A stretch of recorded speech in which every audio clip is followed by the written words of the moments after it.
The coffee pot slipped from Maya Johnson's trembling fingers and shattered against the floor. But she didn't hear it break. All she heard was the rumble of her husband's Escalade circling the parking lot for the third time. She knew what that meant. She'd learned that pattern the hard way before the hospital visits, before the lies she told the nurses, before she stopped recognizing her own reflection. Her eyes found the corner booth. A Hells Angels biker sat there watching everything. Their eyes met, and in that moment, Maya made a choice that would change both their lives forever. Before we dive into this incredible true story, please hit that subscribe button and ring the notification bell. Stay with us until the very end. This story takes turns you won't believe. And comment below with your city so we can see how far this message of hope and courage travels. Now let's begin. Maya's hands wouldn't stop shaking. She'd dropped 3 plates in the last hour. Earl, her boss, had given her that look from behind the counter. The one that said, "One more mistake and you're done." But how could she explain that the trembling wasn't about the job? How could she tell him that every time the diner door opened, her heart stopped? Because it might be Terry. It was 9:47 p.m. on a Thursday. Maya knew the exact time because she'd been watching the clock like it was counting down to her own execution. "Table 6 needs a refill," Earl called out. Table 6, the corner booth. The man who'd been sitting there for 2 hours nursing the same cup of coffee, saying nothing to anyone. Maya grabbed the pot and forced her legs to move. The man looked up as she approached. Late 40s, maybe early 50s. Weathered face with a scar cutting through his left eyebrow. The Hells Angels patch on his vest was impossible to miss. But it was his eyes that caught her, calm, steady, like he'd seen every ugly thing the world had to offer and decided to keep going anyway. "More coffee?" Maya asked. Her voice came out barely above a whisper. "Sure." His voice was rough but not unkind. As she poured, her hands shook so badly that coffee slopped over the rim onto the saucer. "I'm sorry," she said quickly, reaching for a napkin. "I'm so sorry. It's fine." He didn't move to wipe it up. Instead, he looked at her face. Really looked. And Maya knew what he was seeing. The makeup she'd caked on that morning to cover the bruise on her cheekbone. The way she flinched when the door opened. The fear she couldn't hide anymore. "You okay?" he asked quietly. 2 words. That's all it took for Maya's carefully constructed wall to crack. "I'm fine," she lied. The words were automatic after 6 years of practice.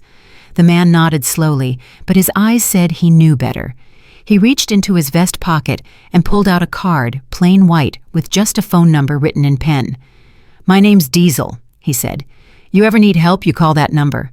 Day or night." Maya stared at the card like it was a live grenade. Help. The word felt foreign, dangerous. Terry had spent 6 years teaching her that asking for help only made things worse, that she deserved what she got, that no one would believe a black woman over a respected firefighter anyway. "I don't," she started. That's when she saw it through the window. Terry's black Escalade, the one with the dent in the passenger door from when he'd punched it during their last fight. It was rolling slowly past the diner. Maya could see his face in the driver's window scanning the interior. Her entire body went rigid. "Hey!" Diesel said, his voice sharper now. "What is it?" Maya couldn't speak. She watched Terry's Escalade circle the parking lot once, twice. Then it parked in the shadows at the far end, facing the diner entrance. He was waiting. He was always waiting. "That truck," Diesel said. It wasn't a question. Maya's fingers closed around the card in her palm. She looked at Diesel, and for the first time in years, she told the truth. "My husband," she whispered. "He's going to hurt me when I get off work. He always does when he drinks, and he's been drinking since noon." Diesel's expression didn't change, but something shifted in his posture. He became very still, very focused. "How long?" he asked. 6 years. "Police?" Maya let out a sound that might have been a laugh if it wasn't so broken. "He works with them. Fire department volunteer. They think he's a hero. And I'm just the crazy wife who doesn't appreciate him." Diesel was quiet for a long moment.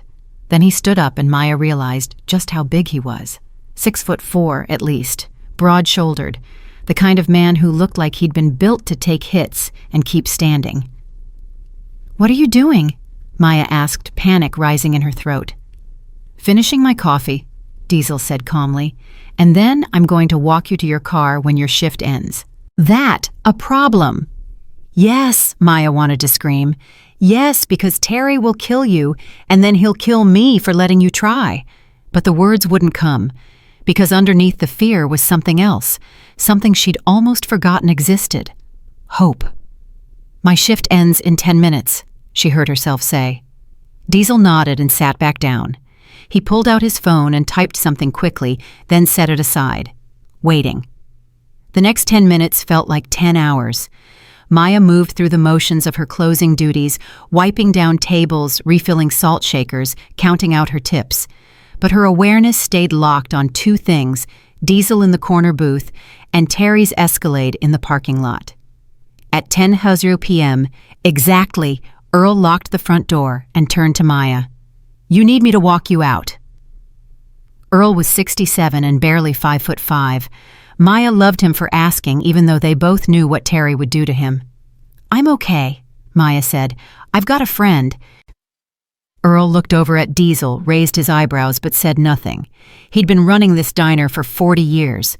He knew when to ask questions and when to stay quiet. Diesel stood and walked to the door with Maya. Through the glass, she could see Terry's Escalade, engine running now, exhaust visible in the humid night air. "Stay behind me," Diesel said quietly. "Don't run, don't hurry, just walk normal to your car. Where is it?" "The blue Honda, 3 spots from his truck." "Perfect." Diesel pushed open the door, and they stepped out into the parking lot. They'd made it halfway to her car when Terry's door opened. "Maya." His voice cracked across the parking lot like a whip. "What the hell do you think you're doing?" Diesel kept walking. Maya stayed behind him, her heart hammering so hard she thought it might burst. Terry stumbled out of the Escalade, and even from 15 feet away, Maya could smell the whiskey. His face was red, his eyes wild. This was bad. This was the worst she'd seen him. "I asked you a question," Terry shouted. He started toward them, his gait uneven but purposeful. "Who the hell is this? Who is this guy?" "Keep walking," Diesel murmured to Maya. But Terry was faster than he looked when he was angry. He cut between them and the Honda blocking their path. Up close, Maya could see the rage on his face, the way his hands were clenched into fists. She knew those fists. She had scars from those fists. "You cheating on me," Terry snarled at Maya. "Huh. Is that what this is? I work my ass off while you're here whoring around with call move." It was the first word Diesel had spoken since they left the diner. His voice was flat, empty of emotion. Somehow that made it more frightening than if he'd been shouting. Terry looked at Diesel for the first time, really looked at him. Maya saw something flicker across her husband's face. Not fear exactly, but calculation. Terry was a bully, but he wasn't stupid. He knew how to read threats. "This doesn't concern you, biker," Terry said, but his voice had lost some of its edge. "It does now," Diesel said. "Maya, get in your car." Maya didn't move. She couldn't. 6 years of conditioning had taught her that defying Terry only made things worse. If she got in that car, Terry would follow her home. And when Diesel left, Terry would make her pay for this, for all of it. "I can't," she whispered. "Maya, get in the car now." Terry roared, taking a step toward her. Diesel moved. It happened so fast that Maya barely saw it. One moment, Terry was lunging forward. The next, he was on the ground, Diesel's boot pressing down on his chest, Diesel's knee beside his head. Terry gasped for air, his face going purple. "Listen very carefully," Diesel said, his voice still that same flat calm. "You're going to stay on this ground for exactly 60 seconds. Maya's going to get in her car and drive away. You're not going to follow her. You're not going to call her. You're not going to go to her house. You understand me?" Terry tried to swing at Diesel's leg. Diesel pressed down harder, and Terry made a choking sound. "I said, do you understand me? Get off me," Terry gasped. "Wrong answer." Diesel pressed down a fraction more, and Terry's face went from purple to almost black. His hands clawed at Diesel's boot. "Okay," Terry choked out. "Okay, I understand." Diesel held him there for another 3 seconds, long enough to make his point. Then he stepped back. Terry rolled onto his side, coughing and gasping. "Sarah," Diesel said, not taking his eyes off Terry. "Car, now." This time Maya moved. Her legs felt like rubber, but she got to the Honda, fumbled with her keys, and got the door open. The engine started on the second try. Diesel backed toward his motorcycle, a massive Harley parked near the diner entrance, keeping himself between Terry and Maya's car the entire time. "You're dead," Terry shouted from the ground, finally getting enough air back to be stupid again. "You hear me? You're dead. I'll have you arrested for assault. Earl's got 3 security cameras on this parking lot," Diesel said calmly, swinging his leg over the Harley. "All of them saw you come at me first. Self-defense is a beautiful thing." He started the engine with a roar that made Maya jump even inside her car. "Drive?" Diesel said, loud enough for Maya to hear through her closed window. "I'll follow you." Maya drove. She didn't know where she was going. Home was out of the question. Terry knew where she lived. Her mother was 3 states away and hadn't believed Maya the last time she'd tried to tell her the truth about Terry. She had no friends left. Terry had systematically cut her off from everyone over the years. In her rearview mirror, the headlight of Diesel's Harley followed at a safe distance. Maya found herself on Highway 61, heading north out of town. The clock on her dashboard read 10:17 p.m. 19 minutes since her shift ended. 19 minutes since her life had changed. Her phone rang. Terry's name flashed on the screen. Maya ignored it. It rang again, and again, and again. By the time she'd driven 5 miles, Terry had called 14 times. Then the text started. "You're making a mistake. Come home right now." "I'm sorry, baby. I was drinking. I didn't mean it." "If you don't come back, I swear to God, Maya, that biker is a dead man." "You're a dead woman." Maya's vision blurred with tears. She pulled off at a rest stop, killed the engine, and just sat there, shaking. The Harley pulled in beside her. Diesel got off and walked to her window. Maya rolled it down. "You okay?" he asked. "No," Maya said. It felt good to say it out loud. "No, I'm not okay. I don't know what to do. I can't go home. I can't go to a hotel because he'll find me. I can't—" "There's a shelter 2 towns over," Diesel said. "Agnes' house. Woman who runs it is named Sister Dorothy. I'll call ahead. Tell her you're coming." "How do you—" Maya started, then stopped. Of course he knew about a women's shelter. Looking at him now, at the scars on his knuckles and the weariness in his eyes, Maya realized Diesel had probably helped people like her before. "Why are you doing this?" she asked. "You don't even know me." Diesel was quiet for a long moment. Then he spoke. "I was a medic. Army Rangers. 2 tours in Afghanistan. You know what I learned over there? The people who need help the most are usually the ones who can't ask for it. And the people who hurt others the most are usually the ones everyone thinks are heroes." He pulled out his phone and made a call. The conversation was brief, one-sided. "Sister Dorothy's expecting you," Diesel said when he hung up. "I'll follow you there. Make sure you get in safe." "And then what?" Maya asked. "He's going to come after you. You don't know Terry. He has friends. Connections." "Let him come," Diesel said simply. "I've dealt with worse than your husband." Maya wanted to believe him. God, she wanted to believe him so badly, but she'd lived with fear for so long that hope felt dangerous. "I need to ask you something," she said, "and I need the truth." Diesel nodded. "Why do you care? Really, what's in this for you?" Diesel looked at her for a long time. When he finally spoke, his voice was softer than she'd heard it. "My grandmother," he said. "She raised me after my mama died. Mama had a boyfriend like your husband. When I was 12, she finally got the courage to leave him. We moved 6 times in 2 years because he kept finding us." He paused. "One night, a truck driver at a diner saw her crying, saw the bruises. He drove us all the way to his sister's place in Alabama, helped us start over, never asked for anything, never wanted credit, just did it because it was right." "What happened?" Maya whispered. Diesel's jaw tightened. 2 years later, the boyfriend found us anyway, shot my mama in her sleep. then himself. Maya felt her heart break. "I'm so sorry." "I'm not telling you this for sympathy," Diesel said. "I'm telling you because you need to understand something. Your husband, he's going to escalate. They always do. Leaving the fact that you're not under his control anymore, it's going to make him worse before it makes him better. And you need to be ready for that." "I can't." Maya started, fear creeping back into her voice.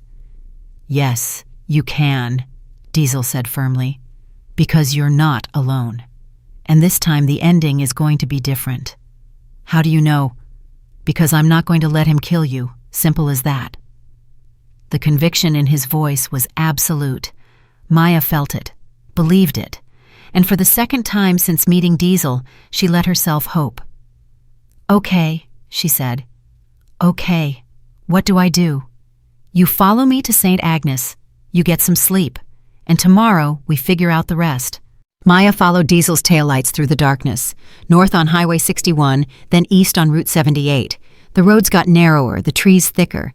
At 11:15 p.m., they pulled into the parking lot of an old church that had been converted into a shelter. Lights glowed warm in the windows. A woman stood on the front steps, mid-60s, gray hair pulled back in a bun, wearing a cardigan despite the heat, Sister Dorothy. Diesel walked Maya to the door. "You'll be safe here," he said. "Dorothy runs a tight ship. Terry won't find you." "How can you be sure?" "Because this place doesn't exist on paper. No address listed, no government funding, no paper trail, just people helping people." Sister Dorothy came down the steps and put a gentle hand on Maya's arm. "Come inside, honey," she said. "You're safe now." Maya looked back at Diesel. "Will I see you again?" "I'll check on you tomorrow," Diesel said. "Make sure everything's okay. After that, we'll see." He turned to leave, then stopped. "Maya, you did the hardest part tonight. You asked for help. Everything else from here is just taking it one step at a time." Then he was gone, the Harley's engine fading into the night. Sister Dorothy led Maya inside. The shelter was warm and clean, nothing like what Maya had imagined. There were 6 other women there, ranging in age from early 20s to late 50s. They looked at Maya with understanding eyes, eyes that had seen their own versions of Terry. Dorothy showed Maya to a small room with a bed, a dresser, and a window that looked out over a garden. "Bathroom's down the hall," Dorothy said. "There's a lock on your door, but you're the only one with a key. We'll talk more in the morning about options, resources, legal stuff. For tonight, just rest." "Thank you," Maya whispered. Dorothy squeezed her hand. "Thank Diesel. He saved more women than he'll ever admit." After Dorothy left, Maya sat on the bed and looked at her phone. 43 missed calls, 67 texts, all from Terry. The messages had progressed from apologies to threats to begging and back to threats again. The latest one, sent 3 minutes ago, made Maya's blood run cold. "I know where you are. That biker made a big mistake. Tell him his brothers are going to hear about this. Tell him he's done." Maya stared at the message. Terry was bluffing. He had to be. He couldn't possibly know where she was. But doubt crept in anyway. Terry always found her. Always. She was about to call Diesel when her phone buzzed with a new message. But this one wasn't from Terry. It was from an unknown number. "This is Diesel. Got your number from Earl. New phone, so Terry can't trace it. You're safe. Sleep. I'll be there at 9 a.m. Maya read the message 3 times. Then she saved Diesel's number, turned off her phone, really off, not just silent, and plugged it into charge. She locked her door, crawled into bed, fully clothed, and waited for sleep that she was sure wouldn't come. But it did. For the first time in 6 years, Maya Johnson fell asleep without fear. Not because her problems were solved, they weren't. Not because Terry had suddenly become a different person, he hadn't. But because for the first time in a very long time, she wasn't alone. Outside in the darkness beyond the shelter's walls, Diesel sat on his Harley in the shadows. He'd wait there until dawn, like he always did on nights like this, just in case. His phone buzzed, text from his club brother, Snake. "Heard you put hands on a civilian tonight. That true?" Diesel typed back, "Civilian put hands on a woman. I corrected the situation. What's his name? Terrence Johnson. Why? There was a long pause before the response came. He's connected. Fire department volunteer, tight with cops, already making calls. Says you assaulted him unprovoked. Says you tried to abduct his wife. Diesel wasn't surprised. Men like Terry always had a story. Let him make his calls, Diesel typed. I've got security footage. This could get messy, brother. Club doesn't need heat. Then the club stays out of it. This is personal. Another long pause. Your funeral. Watch your back. Diesel pocketed his phone and looked up at the shelter. Maya's window was dark now. She was probably asleep. Good. She needed it. He thought about what Snake had said. Terry was making calls. That meant things would escalate. Men like Terry didn't just walk away. They doubled down. They made it everyone else's fault. They burned down the world before they admitted they were wrong. Diesel had seen it before. He'd lived through it before, and he knew how it ended. His phone buzzed again. This time it was Earl. Terry came back after you left, drunk, angry, said some things about Maya, about you, threatened to burn my diner down if I didn't tell him where she went. I played dumb, but he's not stupid. Be careful. Diesel smiled grimly. Terry was already making his moves. Good. Better to have the enemy coming at you from the front than sneaking up behind. He typed back, Thanks for the heads up. Keep those security tapes safe. Already copied to 3 different places. You need them, you let me know. Will do. Diesel settled back on his bike and watched the shelter. Dawn was still 6 hours away, but he'd wait. He'd always been good at waiting. The army had taught him patience. Afghanistan had taught him vigilance. And his grandmother, God rest her soul, had taught him that sometimes the most important battles weren't fought with guns or fists. Sometimes they were fought with simple presence, just showing up, just being there when no one else would. Around 3:00 a.m., a car pulled into the church parking lot. Diesel's hand went to the knife on his belt, but he didn't move. The car, an old Toyota, parked near the entrance, and a woman got out. Young, maybe mid-20s, carrying a small duffel bag. She looked around nervously, then hurried to the door. Sister Dorothy answered before the woman even knocked. They spoke briefly. Then Dorothy led her inside. Another one, Diesel thought. Another Maya. Another woman who'd finally found the courage to run. The shelter helped about 3 women a week, Dorothy had told him once. 3 women every week. 52 weeks a year. That was over 150 women annually. And this was just one shelter in one town. Diesel didn't want to think about how many Mayas were out there who never found a Dorothy, never found an Earl's Soul Kitchen, never found help. His phone buzzed. 3:17 a.m. Who the hell was texting at 3:17 a.m.? Unknown number. Diesel almost didn't open it. Could be spam. Could be Terry. Could be trouble. He opened it anyway. This is Maya. Can't sleep. Just wanted to say thank you. Really, thank you. You saved my life tonight. Diesel stared at the message for a long time. Then he typed back, You saved your own life. I just gave you a ride. Now go to sleep. Tomorrow's going to be a long day. Why? Because you're going to file for a restraining order, and when Terry violates it, and he will, we're going to make sure he faces actual consequences for once. You think it'll work? Diesel thought about lying, about giving her false hope. But Maya deserved the truth. Honestly, I don't know. System's broken. Favors guys like Terry. But we're going to try anyway, because doing something is better than doing nothing. What if he hurts you? He won't. How do you know? Because I've been hurt before, by people a lot scarier than Terry Johnson. I'm still here. There was a long pause. Then, were you really a medic? Yeah. Did you save a lot of people? Some. Did you lose any?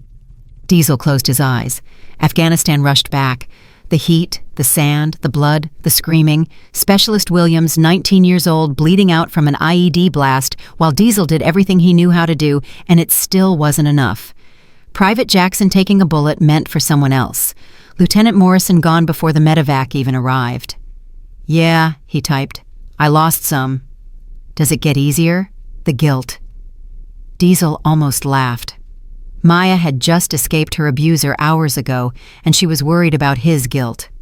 "No," he typed honestly. "But you learn to carry it better. Now go to sleep. That's an order." "You're not my boss. I'm a ranger. Everyone's a recruit until proven otherwise." This time Maya sent a smiley face emoji, and Diesel felt something strange in his chest. When was the last time he'd made someone smile? He pocketed his phone and went back to watching.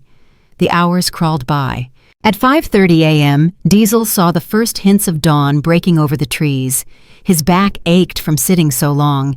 His eyes burned from lack of sleep, but he'd stayed alert, always alert. At 6:00 a.m., Sister Dorothy came out with a thermos of coffee. "You're still here," she said. It wasn't a question. "Promised I'd make sure she stayed safe."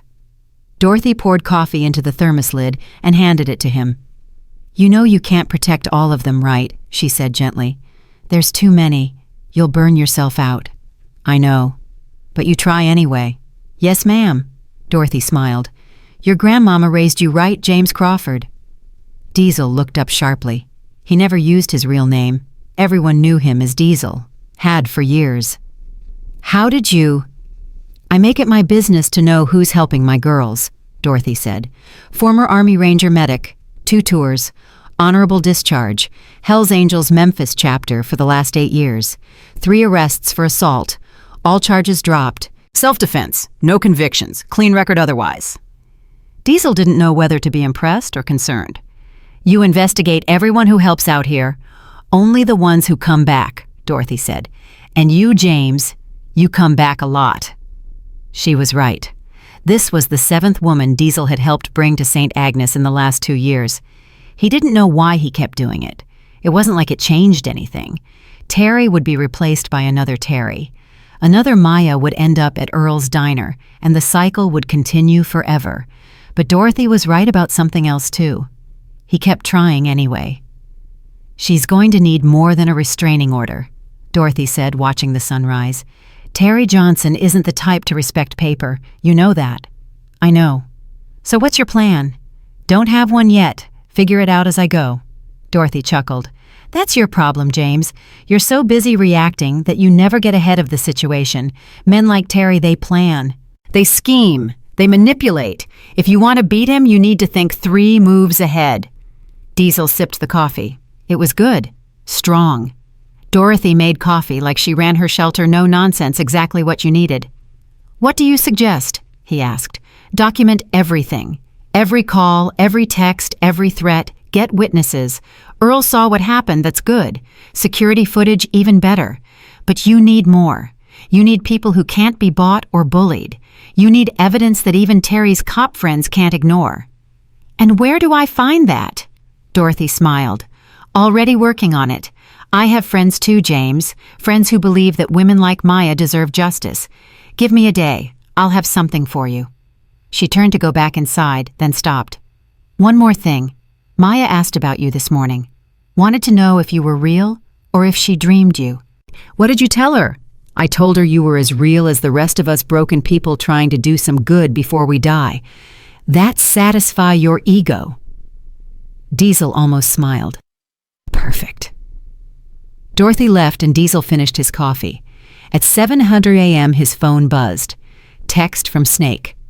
"Need to talk. Club business. Can't avoid it anymore." Diesel sighed. He'd known this was coming. The club had rules. Rules about bringing heat. Rules about getting involved in civilian problems. Rules about drawing attention. "Where?" Diesel typed. "Clubhouse. Noon. I'll be there." Diesel looked back at the shelter. He'd promised Maya he'd check on her at 9:00 a.m. That gave him 2 hours. Then the meeting at noon. Then, who knew? At 8:45 a.m., Diesel walked into the shelter. Maya was in the common room sitting with 2 other women drinking coffee. She looked up when he entered, and her face transformed. Relief, gratitude, hope, all of it visible in her eyes. "You came," she said. "Said I would." The other women excused themselves, giving Maya and Diesel privacy. They sat at the small table by the window. "How'd you sleep?" Diesel asked. "Better than I have in years," Maya admitted. Is that weird? I mean, my whole life is falling apart. I'm hiding in a shelter. My husband wants to kill me and you and I slept like a baby. Not weird. You're safe here. Your brain knows it. First time in years it's been able to relax. Maya nodded. Then her expression changed, became more serious. Terry texted me last night, said he knows where I am, said you made a mistake helping me. He's bluffing.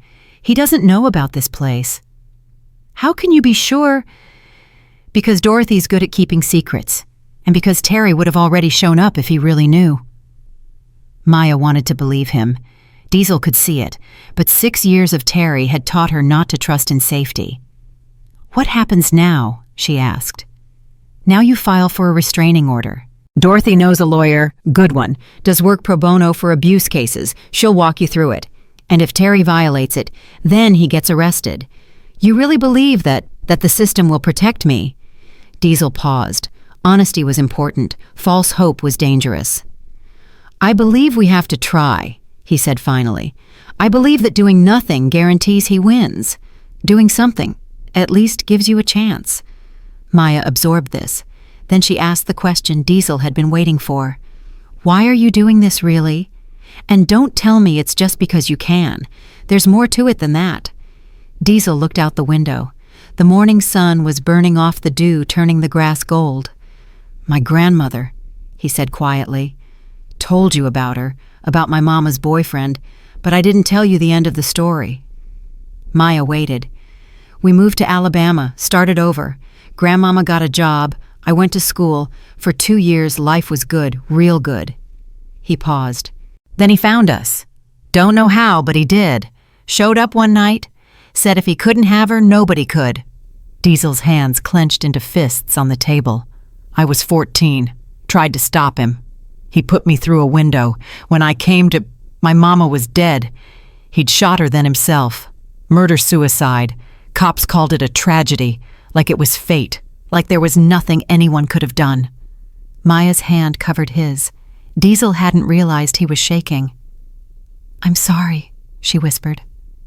I'm not telling you this for sympathy, Diesel said.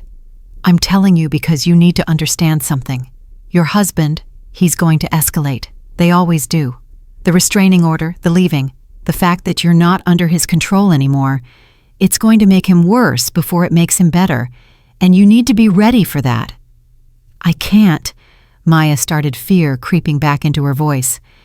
Yes, you can, Diesel said firmly, because you're not 15 and unarmed. You're not alone, and this time the ending is going to be different. How do you know? Because I'm not going to let him kill you. Simple as that. The conviction in his voice was absolute. Maya felt it, believed it, and for the second time since meeting Diesel, she let herself hope. Okay, she said. Okay, what do I do first? But Maya and Diesel weren't the only ones making plans. At that exact moment across town, Terry Johnson sat in his living room with 3 of his buddies from the fire department, and what they were planning would change everything. Terry Johnson poured another shot of whiskey and slammed it back. His living room was thick with cigarette smoke and the kind of anger that made the air feel dangerous. 3 men sat with him, Marcus Webb Darnell Stone and Jamal Tucker, all volunteer firefighters, all loyal to Terry, all willing to do whatever needed to be done. So let me get this straight, Marcus said, leaning forward. Some biker put you on the ground in front of half the town and you're just going to let him walk. I didn't say that, Terry growled. His throat still hurt from where Diesel's boot had pressed down. Every time he swallowed, he remembered the humiliation, the fear, the way Maya had looked at him not with terror like she should have, but with something worse, defiance. Then what are we doing here? Jamal asked. He was the youngest of the group, 28, always eager to prove himself. You want us to pay this guy a visit? Terry smiled, but there was nothing warm in it. I want you to help me get my wife back. She's confused. That biker's got her thinking she can just leave me, that she has options. We need to remind her who she belongs to. Darnell, the oldest at 44, shifted uncomfortably. Terry, man, maybe you should just let her cool off. Give her some space. She'll come back on her own. She's not coming back, Terry snapped. Not unless we make her. That's how women like Maya work. You give them an inch, they take a mile. I've been too soft on her. That ends now." Marcus nodded slowly. "What about the biker? What about him?" "He's Hell's Angels, Terry. You can't just—" "I can do whatever I want," Terry interrupted. "You know why? Because I have friends. Real friends. Not some motorcycle club full of criminals. I've got the fire department. I've got connections with half the cops in this county. That biker touched me, assaulted me. That's a crime." "You went at him first," Darnell pointed out quietly. Terry's head whipped toward him. "Whose side are you on?" "Yours, man. Always yours. I'm just saying if this goes to court, people saw what happened. Earl's got cameras." "Earl's cameras show exactly what I tell them to show," Terry said coldly. "Earl knows better than to cross me. His diner's been having some code violations lately. Real shame if the fire marshal had to shut him down for safety concerns." The threat hung in the air. Darnell looked away first. "So what's the plan?" Jamal asked, excitement creeping into his voice. Terry pulled out his phone and showed them a photo. It was from Maya's old Facebook, an account she barely used anymore. The photo showed Maya at some charity event, smiling next to an older woman. "This woman runs a shelter," Terry said. "St. Agnes House. Off the books. No public address. But I did some digging. Called in a favor with Danny at the county assessor's office. Found the property records. Old church on Route 78. Converted about 10 years ago." Marcus whistled. "You think Maya's there?" "I know she's there. Where else would she go?" "No family nearby. No friends. I made sure of that. And that biker, he's got a history. Helped 4 other women get to shelters in the last 2 years. Same pattern every time. Always ends up at St. Agnes." "How do you know all this?" Darnell asked. Terry tapped his phone. "Because I'm not stupid. I've been tracking that biker since last night. Made some calls. Turns out James Crawford, that's his real name, has a thing for playing hero. Failed to save his own mama, so now he tries to save everyone else." The cruelty in Terry's voice made even Marcus uncomfortable. "So we go to the shelter," Jamal said. "Bring Maya home." "Not we. Me. This is between me and my wife. You 3, you're going to deal with the biker." "Deal with him how?" Marcus asked. Terry's smile widened. "Make it look like he's the bad guy. He's got a record. 3 assault arrests even if the charges got dropped. 1 more incident and the cops won't look the other way. They'll lock him up. And with him out of the picture, Maya will understand she has nowhere to run." "What kind of incident?" Jamal asked. "Leave that to me. I just need you 3 to be my witnesses. Can you do that?" Marcus and Jamal nodded immediately. Darnell hesitated, then nodded too. What else could he do? They were brothers. "You didn't abandon your brothers." Terry stood up, swaying slightly from the whiskey. "Good. We move tonight. After dark. By tomorrow morning, Maya will be back where she belongs. And that biker will be in a cell." But nothing was going back to normal. Not for Terry, not for Maya, and not for Diesel. Because while Terry was making his plans, other people were making theirs too. At the Hell's Angels clubhouse across town, Diesel sat in the meeting room facing 8 of his brothers. The president, a man called Hammer, sat at the head of the table. He was 56, built like his name suggested with gray streaking through his beard. "So," Hammer said, his voice calm but firm, "you want to explain what happened last night?" Diesel told them everything. The diner, Maya, Terry, the confrontation. He left nothing out. When he finished, the room was silent. Snake spoke first. "Brother, you know the rules. We don't get involved in domestic situations. Too messy. Too much heat." "I know the rules," Diesel said. "Then why'd you break them?" "Because she asked for help, and I could give it." "You could have called the cops," Snake pointed out. "Cops don't help women like Maya. You know that. I know that. System's broken." Hammer leaned forward. "That may be true, but it's not our job to fix the system. Our job is to protect this club. And what you did last night, you painted a target on us." "On me," Diesel corrected. "Not the club. I made it clear this was personal." "Doesn't matter," Snake said. "You wear our patch. When you go down, people see the patch first. Your name second." Diesel knew they were right. He'd known it last night when he stepped between Maya and Terry, but he'd done it anyway, and he'd do it again. So what do you want me to do? Diesel asked. Apologize. Tell Maya I made a mistake. Throw her back to her husband. We want you to be smart, Hammer said. Terry Johnson, he's not some random civilian. He's got connections. Fire department? Police? Probably city council too. You're going to war with someone who has resources. Then I guess I'm going to war. Snake slammed his hand on the table. Damn it, Diesel. This isn't about being noble. This is about survival. Your survival. The club's survival.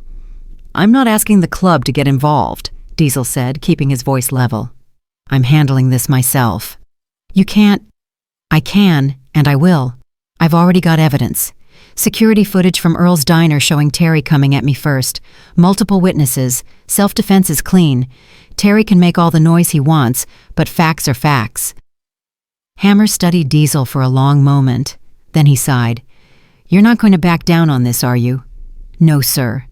Even if it costs you your patch. The room went dead silent. Taking a man's patch was serious. It meant exile from the only family most of them had. Diesel met Hammer's eyes. Even then. Hammer nodded slowly. Then here's what's going to happen. The club stays neutral. We don't help you, but we don't hinder you either. You're on your own. If this goes south, we don't know you. Understand? I understand.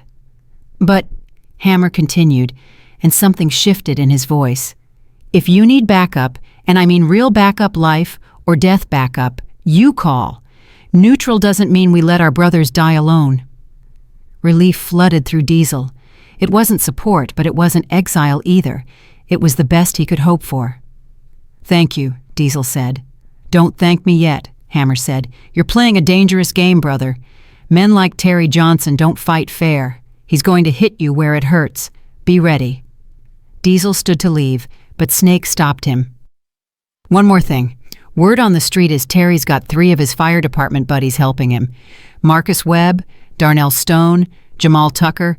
They're planning something tonight. Probably going after the shelter, or trying to set you up.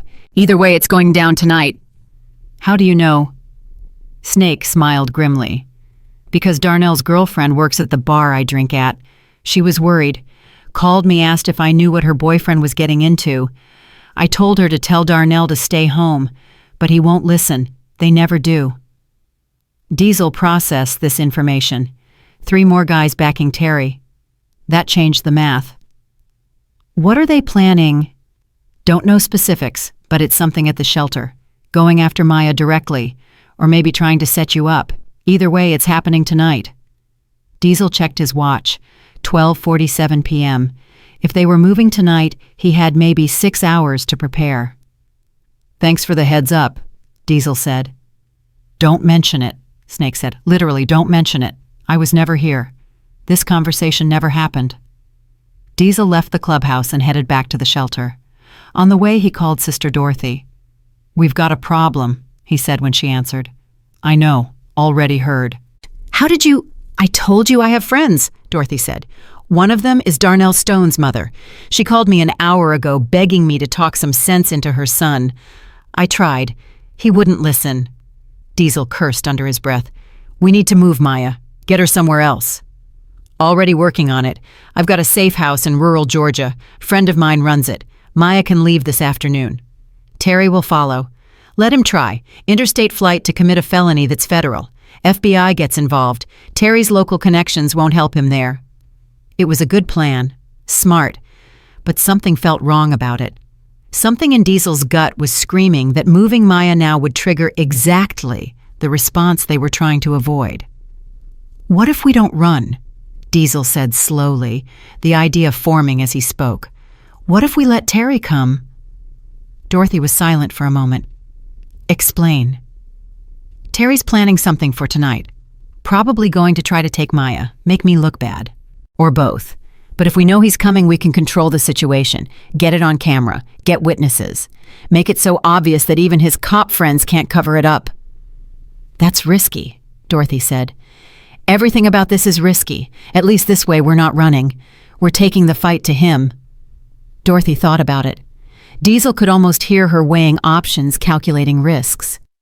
What would you need? She asked finally. Cameras, Good ones, multiple angles, and I need Maya to agree to be bait. She'll never ask her. Let her decide. Dorothy hung up. Diesel drove the rest of the way to the shelter in silence, his mind racing through scenarios. Terry would come with his friends, 4 against 1. Bad odds. But Diesel had faced worse. The key was making sure everything was documented, making sure that when the dust settled, the truth was undeniable. When Diesel arrived at the shelter, Maya was waiting for him in the common room. Dorothy must have already talked to her. "Is it true?" Maya asked. "Terry's coming tonight. Looks that way." "Dorothy said you have a plan, that you want me to stay here, to be bait." Diesel nodded. "But only if you agree. If you want to run, we can do that too. Dorothy's got a safe house ready in Georgia." Maya stood and walked to the window. She was silent for a long moment. "I've been running for 6 years," she said quietly. "Every day, running from his anger, from his fists, from his words. Even when I stayed in the same house I was running into smaller and smaller spaces inside myself where he couldn't reach me." She turned to face Diesel. "I'm tired of running." "This won't be easy," Diesel warned. "He's going to come here angry, dangerous. It could get ugly." "It's already ugly. At least this way it ends. One way or another, it ends tonight." Diesel saw the steel in her eyes and recognized it. The same steel his grandmother had found too late. The same steel every survivor found when they decided they'd had enough. "Okay," Diesel said. "Then here's what we do." He laid out the plan. Dorothy would set up cameras throughout the shelter entrance common areas, Maya's room. They'd position witnesses in safe locations where they could see but not be seen. Diesel would be there but out of sight initially. Let Terry make the first move. Let him show his true colors. And when he did, they'd have everything on record. "What if he hurts you?" Maya asked. "He won't." "How can you be sure?" "Because I've been in situations a lot worse than Terry Johnson, and I'm still standing." Maya wanted to believe him. Diesel could see it. But she'd lived with Terry's violence too long to believe anyone was invincible. "If something happens to you because of me," she started. "Nothing's going to happen to me," Diesel said firmly. "And even if it did, that's my choice, not your fault. Never your fault. You understand?" Maya nodded, but Diesel could see she didn't fully believe it. Victims of abuse always blamed themselves, always carried guilt that didn't belong to them. Dorothy spent the afternoon setting up cameras. She called in favors, and by 4:00 p.m., the shelter had 6 high-definition cameras covering every entrance and common area. She also called Detective Vanessa Brooks, one of the few cops she trusted, and gave her a heads up. "I can't officially do anything unless a crime is committed," Detective Brooks said over the phone. Diesel could hear her through the speaker.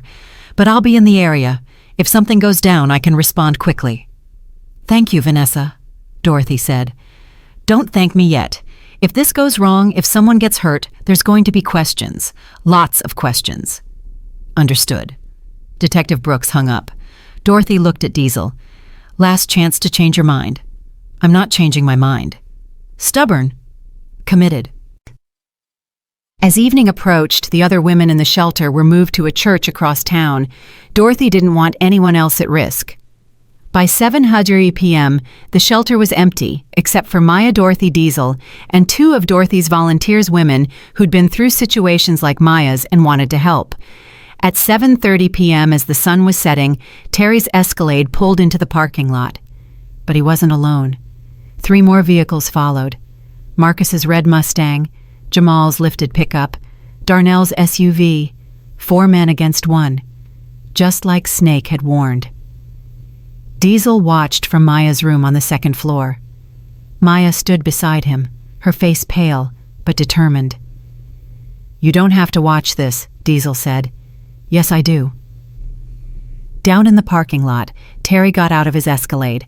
Even from the 2nd floor, Diesel could see he'd been drinking. Not as drunk as last night, but enough to make him dangerous. Terry walked up to the shelter's front door and pounded on it. "Maya," he shouted. "I know you're in there. Get out here now." Dorothy opened the door, standing in the entrance with her arms crossed. She was 67 years old and 5'3", but she faced Terry without flinching. "Mr. Johnson," she said calmly, "you need to leave. Where's my wife?" "That's not your concern." "The hell it's not. She's my wife. I have rights." "You have the right to leave before I call the police," Dorothy said. "Maya doesn't want to see you." Terry tried to push past her, but Dorothy didn't move. Behind Terry, his 3 friends got out of their vehicles, forming a wall of intimidation. "Last chance, old woman," Terry snarled. "Get out of my way." "No!" Terry's hand shot out and grabbed Dorothy's arm. That was his first mistake. Dorothy didn't resist, didn't pull away. She just stood there, and the camera above the door captured everything in perfect clarity. "You're hurting me," Dorothy said loudly, clearly. "Let go of my arm." Terry squeezed harder. "I'll let go when you bring me my wife." That's when Diesel came down the stairs. He moved quietly, appearing in the hallway behind Dorothy like a shadow materializing. Terry saw him, and his expression changed from anger to something darker. "You," Terry spat. "This is all your fault. Everything. My marriage, my reputation, my life. You destroyed it all." "You destroyed it yourself," Diesel said calmly. "Years before I showed up. I just stopped you from destroying Maya, too." "She's mine," Terry screamed, his grip on Dorothy's arm tightening. "She's my wife. She promised to love, honor, and obey. She belongs to me. She's a human being. She doesn't belong to anyone." Terry let go of Dorothy and took a step toward Diesel. Marcus, Jamal, and Darnell moved closer, backing their friend. "You don't understand," Terry said, his voice dropping to something almost pleading. "You don't understand what it's like to love someone so much it hurts, to need them, to know they're the only thing keeping you together." "That's not love, Terry. That's obsession, and it's killing you both." Terry's face contorted. "Then we'll die together. If I can't have her, nobody can." He reached into his jacket and pulled out a gun. Everything changed in that instant. Dorothy gasped and stepped back. Diesel's hand moved toward the knife on his belt, but Terry was faster. He leveled the gun at Diesel's chest.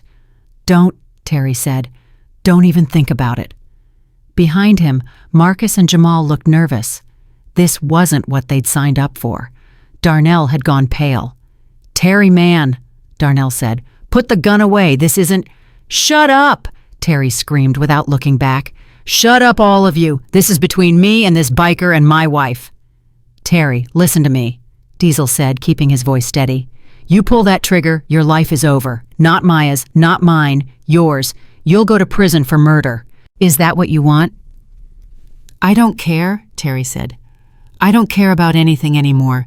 She took everything from me. You took everything from me. I've got nothing left." "That's not true. You can still walk away from this. Put the gun down. Get help. Start over." Terry laughed. It was a broken sound full of pain and rage. "Start over. I'm 42 years old. My wife left me. My friends will testify against me. My career is over. What exactly am I supposed to start over with?" "Your life," Diesel said. "You still have your life. Don't throw it away." For a moment, just a moment, something flickered in Terry's eyes. Doubt, exhaustion, the weight of 6 years of violence finally catching up to him. Then Maya appeared at the top of the stairs. "Terry?" Her voice was quiet, but it cut through everything. Terry's head snapped toward her. The gun wavered. "Baby," Terry said, and suddenly his voice was soft, pleading. "Baby, come home. I'm sorry. I'm so sorry. I didn't mean any of it. I love you. You know I love you." Maya descended the stairs slowly, each step deliberate. When she reached the bottom, she stopped next to Diesel. "I know you think you love me," Maya said, "but what you've done to me, what you've put me through for 6 years, that's not love. That's control. That's fear. That's everything love is supposed to protect me from." "I can change," Terry said. "I swear I can change. Just give me one more chance." "I gave you chances, hundreds of them. Every time you hit me and said you were sorry. Every time you promised it would never happen again. Every time you told me I was the one making you angry. I gave you chances, Terry, and you used every single one of them to hurt me more." Tears were streaming down Terry's face now. "Please," he whispered. "Please, Maya, I can't live without you." "Yes, you can," Maya said, "and so can I. That's what I finally understand. I can live without you. I can live without being afraid. I can live without counting the drinks you've had to know how bad the night will be. I can live." She took a breath. "And I'm going to, with or without your permission." Terry's hand shook. The gun trembled. "I'll kill him," Terry said, nodding toward Diesel. "I'll kill him right now. Then you'll have no one. Then you'll have to come back." "No," Maya said. "I won't. Even if you kill everyone in this building, I won't go back to you. Not ever. Not for anything. Because death would be better than living in that prison you called a marriage." The words hit Terry like physical blows. His face crumbled. And in that moment of weakness, Diesel moved. He closed the distance in 2 steps, grabbing Terry's wrist and forcing the gun toward the ceiling. Terry pulled the trigger. The shot was deafening, but the bullet went through the ceiling harmless. Then they were fighting, wrestling for control of the weapon. Terry was strong, stronger than he looked, but Diesel was trained. He twisted Terry's arm, applying pressure to the wrist, until Terry cried out and dropped the gun. Diesel kicked it away and put Terry on the ground, face first, arm locked behind his back. "It's over," Diesel said. "It's done." But Terry was crying now, great heaving sobs that shook his whole body. "I loved her," he choked out. "I really did love her." "No," Diesel said quietly. "You loved owning her. There's a difference." That's when the police arrived. Not Terry's cop friends. Detective Vanessa Brooks, along with 2 state troopers. She'd been waiting nearby just like she promised. When she heard the gunshot, she moved. "Terry Johnson," Detective Brooks said, getting out of her car with her hand on her weapon. "You're under arrest for assault with a deadly weapon violation of a restraining order and reckless endangerment." "That's absurd!" Terry screamed from the ground. "He attacked me. Really?" Detective Brooks pulled out her phone and showed Terry the screen. "Because I've been watching this whole thing on the shelter's security system. Cloud storage, Mr. Johnson. Can't steal what isn't physically there." Terry's face went white. The state troopers moved in, handcuffing Terry and pulling him to his feet. Marcus and Jamal were already backing toward their vehicles. Darnell stood frozen, looking sick. "You 3, Detective Brooks called out. "Don't move. You're witnesses at minimum, possibly accessories. We'll sort that out at the station." Marcus broke first. "We didn't know," he said. "We didn't know he had a gun. We were just supposed to help him talk to his wife, that's all." "Save it for your statement," Detective Brooks said. As the troopers led Terry to the patrol car, he twisted around and locked eyes with Maya. "This isn't over," he said. "You hear me? This isn't over. I'll get out. I'll find you. Mr. Johnson," Detective Brooks interrupted. "I'd advise you to stop talking. Anything you say can and will be used against you in court." They put Terry in the back of the patrol car and closed the door. And just like that, it was over. Or so Maya thought. Diesel watched the police cars drive away, then turned to Maya. "You okay?" Maya was shaking. The adrenaline was wearing off, and the reality of what had just happened was hitting her all at once. "I don't know," she admitted. I don't know what I feel." Dorothy came over and wrapped an arm around her. "That's normal, honey. You just did something incredibly brave. It's going to take time to process." "He had a gun," Maya said. "He was really going to kill you." "But he didn't," Diesel said. "And he's going to jail. Real jail this time. Multiple felonies caught on camera. Even his lawyer friends can't get him out of this." Maya wanted to believe him. She really did. But something in Terry's eyes, that final promise that it wasn't over, kept echoing in her mind. Detective Brooks came over after finishing with the other officers. "We need statements from everyone," she said. "Tonight if possible. But Maya, I want you to know you did the right thing. Standing up to him like that, most people would have frozen." "I almost did," Maya admitted. "But then I thought about all the times I stayed quiet, all the times I let him win because I was afraid. I couldn't do it anymore. Detective Brooks nodded. That took courage. Hold on to that feeling. You're going to need it. What do you mean? Detective Brooks hesitated. Terry Johnson isn't the type to accept defeat. Even from a jail cell, he's going to cause problems. His father has money. His lawyer is good. There's going to be a fight over bail, over evidence, over everything. You need to be prepared for that. Diesel stepped forward. She won't be alone. I'll make sure of that.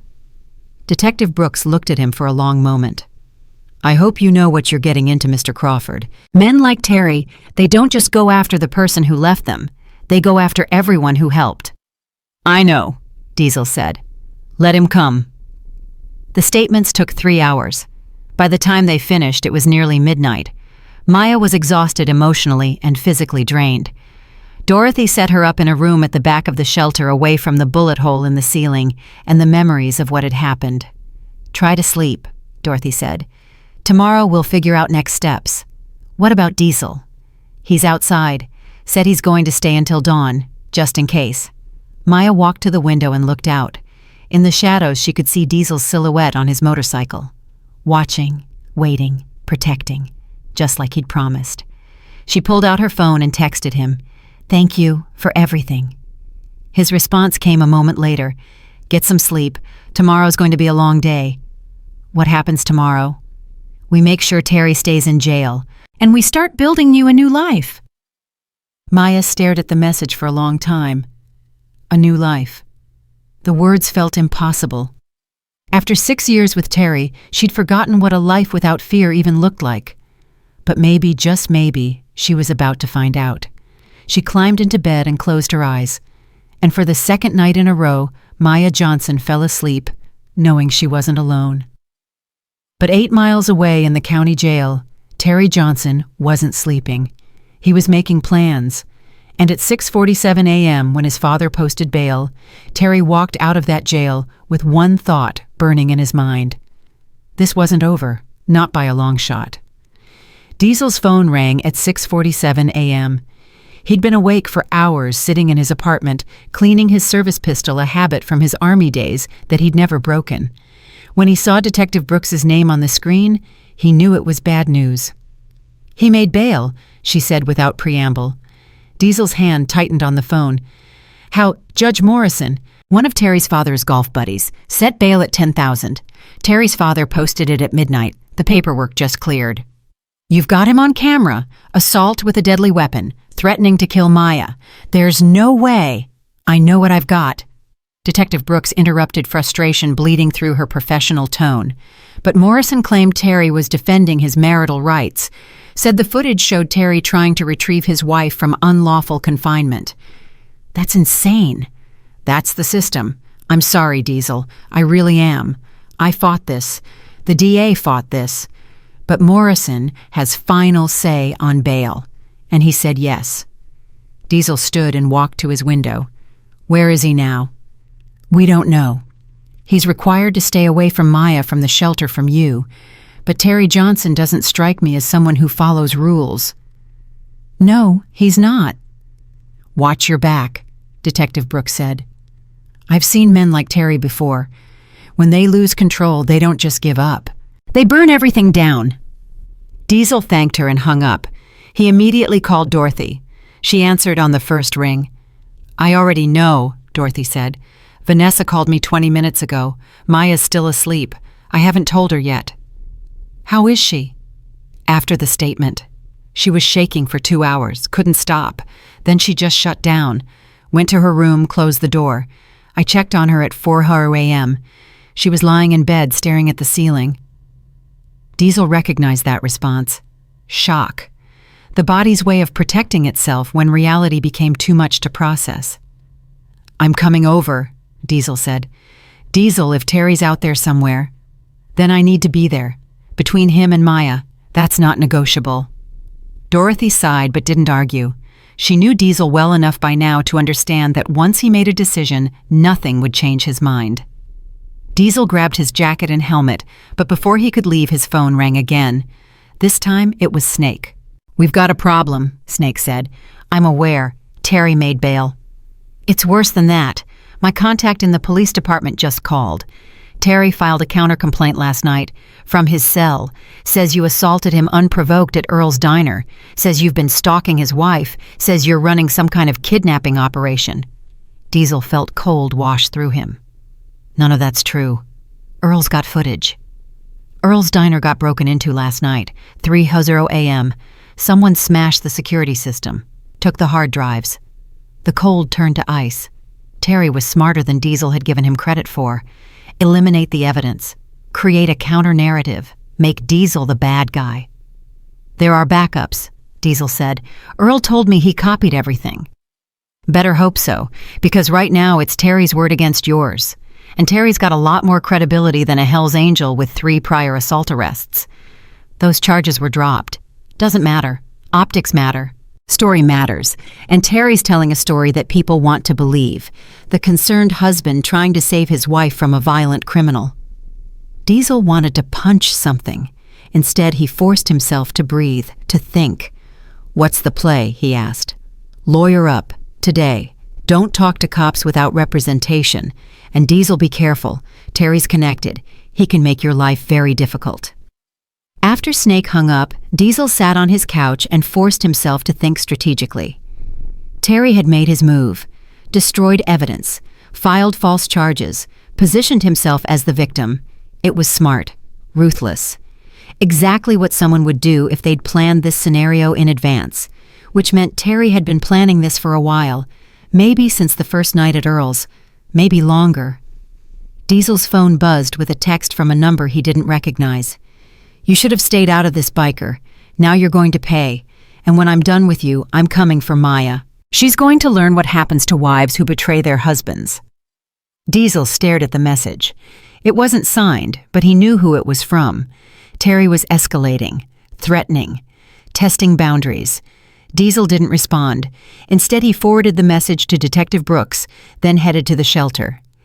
When he arrived at 8:15 a.m., Dorothy met him at the door. Her face was drawn, worried. Maya's awake, she said quietly.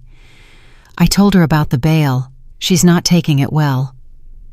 Diesel found Maya in the common room, sitting at the same table where they'd talked yesterday. She looked up when he entered, and Diesel saw something in her eyes that scared him more than Terry's threats. Resignation. He's never going to stop, Maya said. Her voice was flat, emotionless. He'll keep coming, keep finding ways to hurt me, hurt you, hurt anyone who tries to help me. Maya, I should just go back, end this before someone gets killed. That's what he wants you to think, Diesel said firmly, that you're powerless, that resistance is futile, but it's not true. Isn't it? Maya's eyes were hollow. He made bail. He destroyed the evidence. He's filing charges against you. He's winning, Diesel. He's always winning. No, he's desperate. Desperate people make mistakes. And Terry's about to make a big one. Maya looked at him with exhausted eyes. What if the mistake is you dying because you tried to help me? Diesel sat across from her. Listen to me. I've been in combat. Real combat. Life and death. Bullets flying, people dying around me. You know what I learned? Maya shook her head. The person who survives isn't always the strongest or the fastest. It's the person who refuses to quit, who keeps fighting even when it looks hopeless. But what if fighting just makes it worse? It can't get worse than going back to him. You know what happens if you go back. He'll kill you eventually. Maybe not today. Maybe not tomorrow, but one day his anger will go too far and you'll be dead. Is that really better than fighting? Maya's eyes filled with tears. I'm just so tired. Tired of being afraid. Tired of running. Tired of dragging other people into my nightmare. Then let's end the nightmare, Diesel said. Not by surrendering, by winning. Really winning. Putting Terry away for so long he can't hurt you anymore. How he's got lawyers, friends, connections. And we've got the truth. Earl's backup footage, Dorothy's security cameras, witnesses, your testimony. Terry thinks he's destroyed the evidence, but he hasn't. He's just making himself look more guilty. Dorothy brought over 2 cups of coffee and sat down with them. Diesel's right, she said. "I've been doing this for 23 years, helped over 300 women leave abusive situations. Some went back, some kept running. But the ones who survived, who really survived, they were the ones who stood and fought. Who said no more and meant it." Maya wiped her eyes. "I want to believe you, both of you. But I've tried fighting before. Terry always wins." "That's because you were fighting alone," Diesel said. "This time you're not." Before Maya could respond, Diesel's phone rang. It was Earl. "Diesel, we've got a situation." "What kind of situation?" "Terry just showed up at the diner with 2 sheriff's deputies. They've got a warrant for your arrest." Diesel's stomach dropped. "On what charges?" "Assault, kidnapping, criminal threatening. Terry's claiming you attacked him at the diner, then kidnapped his wife and are holding her against her will." "That's all lies. I know that, you know that, but the warrant's real. And Diesel, one of the deputies, is Terry's cousin. This is a setup. What should I do?" Diesel looked at Maya and Dorothy. They'd both heard Earl's side of the conversation through the phone's speaker. "Turn yourself in," Earl said. "But not to these deputies. Call Detective Brooks. Surrender to her directly. Get ahead of this before Terry can spin it further." It was good advice. Diesel knew it. But every instinct in his body screamed against letting himself be arrested. Once he was in custody, Maya would be vulnerable. Terry would make his move. "I need to think," Diesel said. "Don't think too long. If you run, it makes you look guilty." Earl hung up. Dorothy spoke first. "He's right. You need to turn yourself in. If you don't, they'll hunt you down. They'll use it against you. And while I'm sitting in a cell, Terry will come for Maya. I can protect her. Against Terry, against his friends, against his cop connections." Dorothy didn't have an answer for that. Maya stood up so fast, her chair fell over. "No, absolutely not. I'm not letting you sacrifice yourself for me." "It's not a sacrifice," Diesel said. "It's strategy. Terry wants me out of the way. Fine, let him think he's won. While he's focused on my arrest, you disappear." "Disappear where?" Dorothy answered. "The underground network. I've got contacts in Georgia, a safe house outside Atlanta. They can move you today, give you a new identity, a new life." Maya's face went pale. "Leave everything, just vanish." "Terry will never find you. He'll never hurt you again." "And what happens to Diesel?" "He goes to prison for helping me." "I'll fight the charges," Diesel said. "Earl's got backup footage. Detective Brooks knows the truth. It might take time, but I'll be fine." "You don't know that. I know I'd rather be in a cell knowing you're safe than out here watching you get hurt." Maya started crying. "Why? Why do you keep doing this? Why won't you just let me go back to him and end all of this?" Diesel took her hands in his. "Because you deserve better. Because every person who ever said you weren't worth saving was wrong. Because my grandmother died thinking no one cared, and I swore I'd never let that happen to anyone else." Maya squeezed his hands. "I don't want to leave. I don't want to start over alone." "You won't be alone. The network will help you. Dorothy will stay in touch, and someday when this is all over, I'll find you. Promise. Promise." Dorothy made the calls while Diesel prepared to leave. Maya would be moved at midnight. A car would take her to a safe house in Georgia, then on to a new life. At 11:00 a.m., Diesel called Detective Brooks. "I'm turning myself in," he said, "but I'm coming to you directly, not Terry's deputies." "Smart move. Where are you now?" "The shelter. Stay there. I'll pick you up in an hour. We'll do this by the book." "Thank you." "Don't thank me yet. These charges are serious. Even with Earl's backup footage, you're going to need a good lawyer." "I'll figure it out." "You better, because Terry's not stopping." His lawyer just filed a motion to have Maya declared mentally incompetent, says she's been brainwashed by a cult and needs to be returned to her husband's care. Diesel's blood boiled. "That's insane." "It's legal maneuvering. Terry's trying to create so many problems that you and Maya can't fight them all. It's a classic abuser tactic." "How do we stop it?" "You survive, you stay out of jail, you keep Maya hidden until the trial, and you don't give Terry any more ammunition." Diesel hung up. 1 hour. He had 1 hour before Detective Brooks arrived, 1 hour to say goodbye to Maya. He found her in her room, packing the few belongings she'd managed to grab when she fled. "You ready?" he asked. "No, but I'm going anyway." She turned to face him. "Diesel, I need to tell you something." "What?" "When I met you at the diner when you gave me that card, I almost threw it away. I'd been let down so many times, by police, by family, by everyone. I didn't believe anyone could really help me. But you kept it. I kept it because of your eyes. You looked at me like I was a person. Not a victim, not a problem, just a person. Do you know how long it had been since anyone looked at me like that?" Diesel didn't answer. He didn't need to. "Thank you," Maya said, "not just for saving my life, for giving it back to me, for making me believe I was worth saving." She stepped forward and hugged him. Diesel held her carefully, mindful of his own strength, remembering how fragile she'd seemed that first night.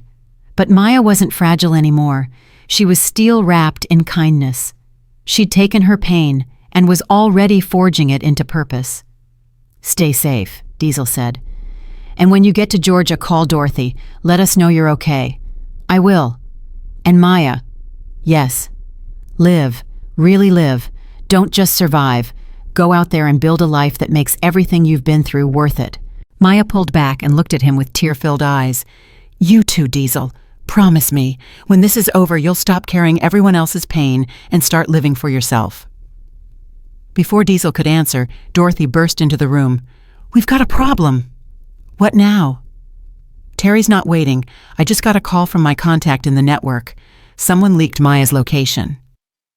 Diesel's heart stopped. "That's impossible. The network is secure." "Not anymore. Terry's father has money, a lot of it. Enough to buy information from people who should know better." "Who?" "I don't know. But Terry knows Maya's going to Georgia. He knows about the safe house, and he left his house 20 minutes ago with a bag packed." Everything changed. Maya's escape route was compromised, Terry was already on his way, and Detective Brooks was coming to arrest Diesel in 40 minutes. "We need a new plan," Diesel said. "Right now." Dorothy was already on her phone. "I'm calling Maria. She runs a safe house in Alabama. Terry doesn't know about her." "How can you be sure?" "Because Maria's not part of the main network. She's independent, off the grid completely. I only know about her because we were college roommates 40 years ago." "Can she take Maya today?" "I'll find out." While Dorothy made calls, Diesel pulled Maya aside. "Change of plans. You're going to Alabama instead. Different route, different destination." "But Terry doesn't know about Alabama. Nobody does. That's what makes it safe." "What about you? If you turn yourself in, you can't help me." Diesel made a decision. "Then I'm not turning myself in. Not yet. But Detective Brooks will understand. When I explain that Terry was already on his way to Georgia, that Maya's life was in danger, she'll understand. And if she doesn't, then I'll deal with the consequences, but not until you're safe." Dorothy came back, her face grim. "Maria's ready, but there's a problem. The route to Alabama goes through Mississippi, and Terry's got friends in Mississippi law enforcement. Can we go around? It'll add 4 hours to the trip. Then we add 4 hours. Diesel, you can't just..." "I'm not letting Maya walk into an ambush. If Terry's on his way to Georgia, he'll realize pretty quick she's not there. Then he'll start looking. We need to move fast and move quiet." Dorothy nodded slowly. "Okay, I'll drive. You follow on your bike. But Diesel, if we get stopped..." "I know. I'll take the heat.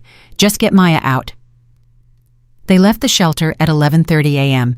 Dorothy's car in front, Diesel's Harley behind. Maya sat in the passenger seat, watching Diesel's headlight in the mirror. Her heart was pounding, but for the first time in days, she didn't feel afraid. She felt angry. Angry that Terry had driven her from her home. Angry that he'd corrupted the police. Angry that even now, even after everything, she was still running. But she wasn't running away anymore. She was running towards something.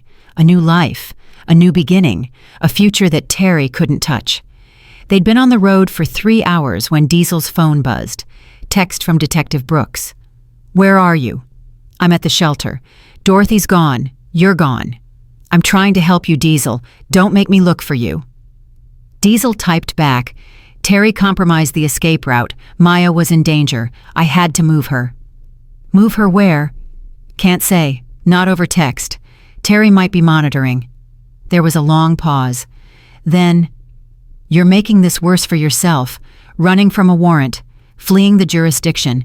I can't protect you from this. I know, but I can protect Maya. That's what matters. Diesel. When she's safe, I'll turn myself in. I promise. But not until then. He put the phone away. 4 hours later, they crossed into Alabama. The tension in the car had been building for miles.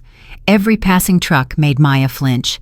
Every car that followed too long made Dorothy grip the wheel tighter. But they made it. Maria Torres met them at the end of a long dirt road. 58 years old, former nurse, survivor. She'd been running her safe house for 15 years, helping women escape situations just like Maya's. "Come inside," Maria said, taking Maya's bag. "You're safe now." Maya looked back at Diesel. "This is where we part ways," Diesel said. "For now. Will I see you again? When this is over, I'll find you. Promise. Promise." Maria led Maya inside. Dorothy followed.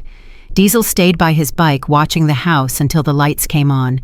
Until he was sure Maya was inside. Until he was sure she was safe. Then he pulled out his phone. Text to Detective Brooks. "She's safe. I'm ready to come in." The response came immediately. "Where me, Memphis. Earl's Diner. I'll wait there." "I'm on my way. 4 hours." Diesel started his bike and headed back toward Memphis. He'd made it maybe 50 miles when his phone buzzed again. Unknown number. "Did you really think I wouldn't find out? Did you really think you could hide her from me?" Diesel's blood went cold. Another text. "Alabama was smart, but not smart enough. Maria Torres, 247 County Road 14. Nice place. Shame if something happened to it." Diesel slammed on the brakes. No. How had Terry found out? He called Dorothy.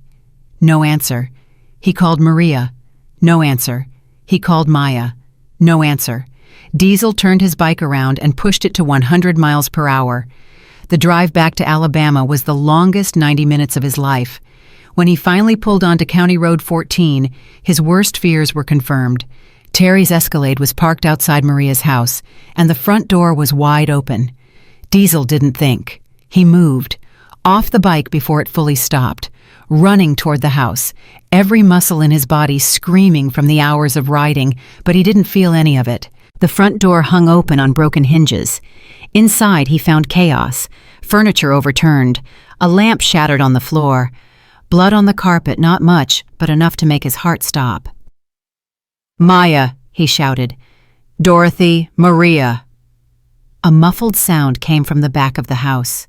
Diesel moved fast, clearing each room the way the army had taught him. Kitchen empty. Bedroom empty. Bathroom empty. Then he reached the back room.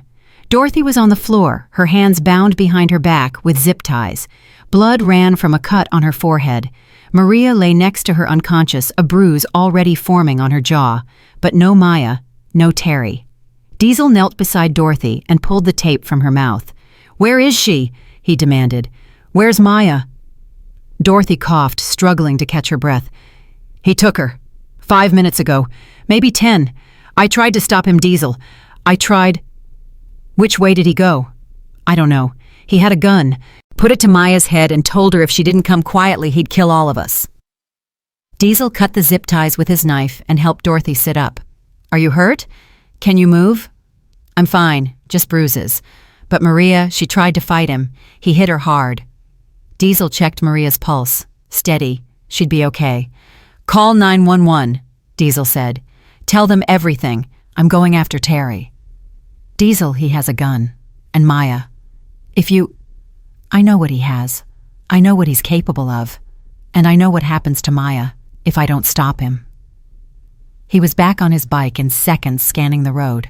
Which way Terry didn't know this area. He'd have to stick to main roads.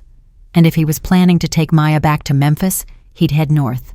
Diesel pushed the Harley to its limits. 110 miles per hour. 120. The wind tore at his jacket.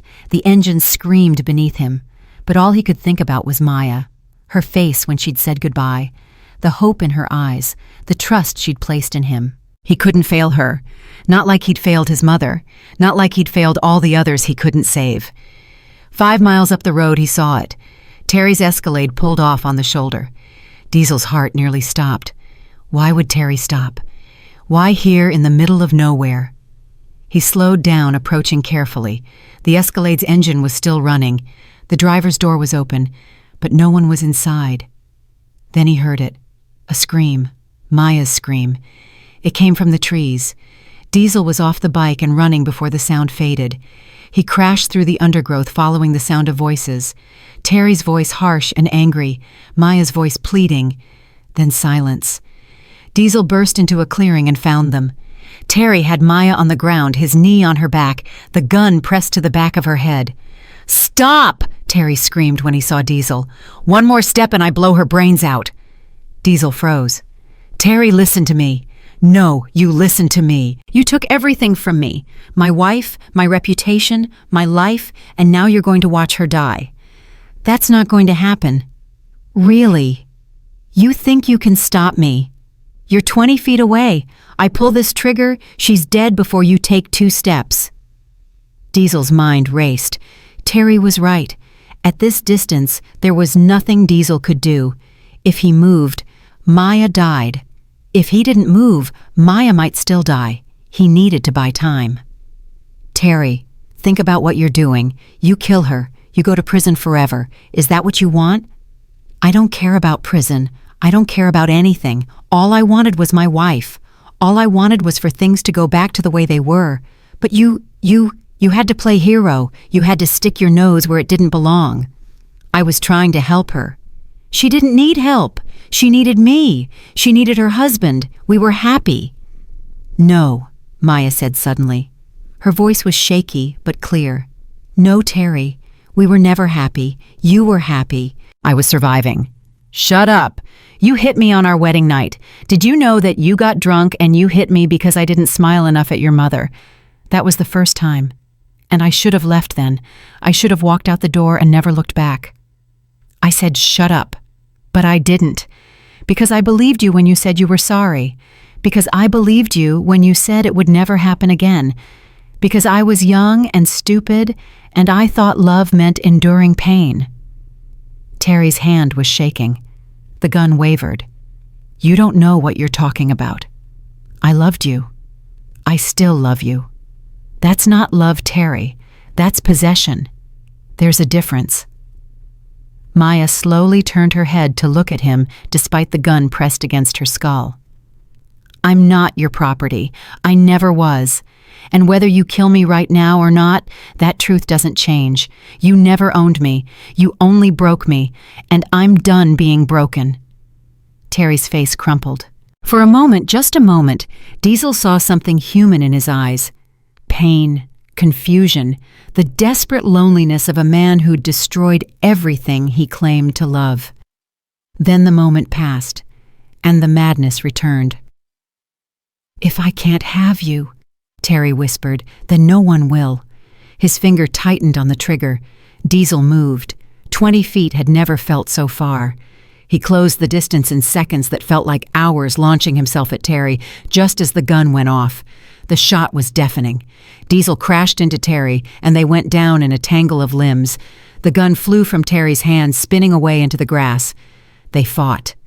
Terry was strong, stronger than he looked, and fueled by rage and desperation. He clawed at Diesel's face, going for his eyes. Diesel blocked the strike and drove his elbow into Terry's ribs. Terry gasped, but didn't stop. He grabbed Diesel's throat and squeezed. Diesel's vision started to blur. He could feel himself weakening, the hours of riding, the stress, the fear. It was all catching up to him. But then he heard Maya's voice. "Diesel!" She was alive. The shot had missed. She was alive. That knowledge surged through Diesel like electricity. He grabbed Terry's wrists and pried them away from his throat. Then he headbutted Terry square in the face. Bone crunched. Terry screamed and released his grip. Diesel rolled on top of him and pinned him down. One hand on Terry's throat, one hand raised in a fist. "It's over," Diesel gasped. "You hear me? It's over." Terry struggled, but he had nothing left. The fight had gone out of him. His nose was broken. Blood poured down his face. Tears mixed with the blood. "Just kill me," Terry sobbed. "Just do it. I've got nothing left. Nothing." Diesel's fist trembled. Every part of him wanted to end it, to make sure Terry Johnson never hurt anyone again, to finish what should have been finished the first night at Earl's Diner. But then he felt a hand on his shoulder. "Maya, don't," she said softly. "Don't become like him." Diesel looked at her. She was crying. There was dirt on her face and blood on her shirt, probably from when Terry tackled her, but she was alive. She was whole. She was free. "He doesn't deserve mercy," Diesel said. "No, he doesn't, but you do. You deserve to walk away from this clean. Don't let him take that from you, too." Diesel stared at Terry. At this broken, pathetic man who'd spent years terrorizing the woman he claimed to love, and he lowered his fist. "You're going to prison," Diesel said, "for a very long time, and every day you're in there, you're going to think about what you did, what you lost, and you're going to know that you have no one to blame but yourself." He pulled Terry to his feet and zip-tied his hands behind his back, the same zip ties Terry had used on Dorothy. Then he called Detective Brooks. She was already on her way. Maria had called 911. Alabama state troopers were en route. And Detective Brooks had been tracking Diesel's phone, praying she'd find him before it was too late. "I've got him," Diesel said when she answered. "Terry Johnson. He's in custody." "Where are you?" Diesel gave her the location. "Don't move. I'll be there in 15 minutes. "I'm not going anywhere."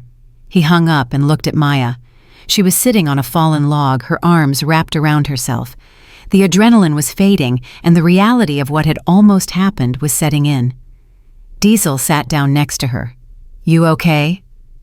Maya laughed a broken, exhausted sound. "No, but I'm alive, and he's not going to hurt me anymore, so I guess that's something. That's everything." They sat in silence for a moment. Then Maya spoke. "When he had the gun to my head, when I thought I was going to die, I wasn't scared." Diesel looked at her. "I was angry," Maya continued. "Angry that after everything I'd been through, after finally finding the courage to leave, it was going to end like this. In the woods, alone, with him still in control. But it didn't end like that. No, because of you." She turned to face him. "You came for me, even when it meant risking everything. Even when it would have been easier to just let the police handle it. You came. I made a promise. You kept it. Nobody's ever kept a promise to me before." Diesel didn't know what to say to that. So he just sat there next to this woman who'd been through hell and come out the other side.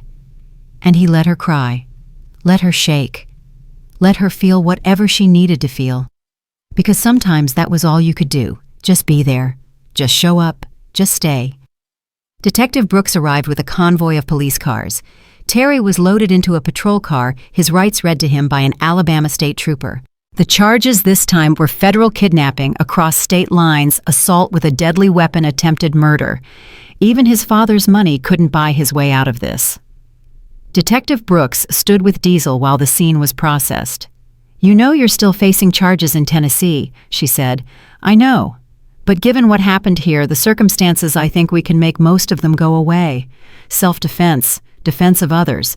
You've got witnesses. You've got evidence. And you've got Terry Johnson looking exactly like what he is, a violent abuser who should have been stopped years ago." "What about the warrant?" "Judge Morrison is already being investigated. Turns out his relationship with Terry's father goes deeper than golf buddies. There are financial records, favors exchanged. By next week, Morrison will be too busy defending himself to worry about you." Diesel felt something loosen in his chest. "So it's really over." "The legal part. It's going to take time. Months probably. But yeah, it's over. Terry's never getting out. Not after this." Diesel looked over at Maya.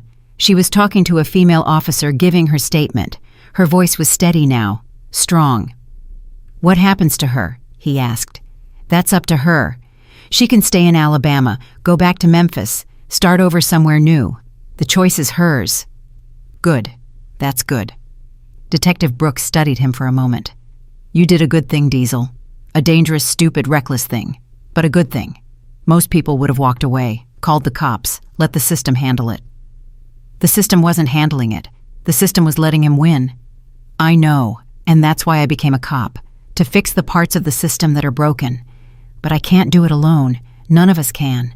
She paused. You ever think about doing this officially, helping women like Maya?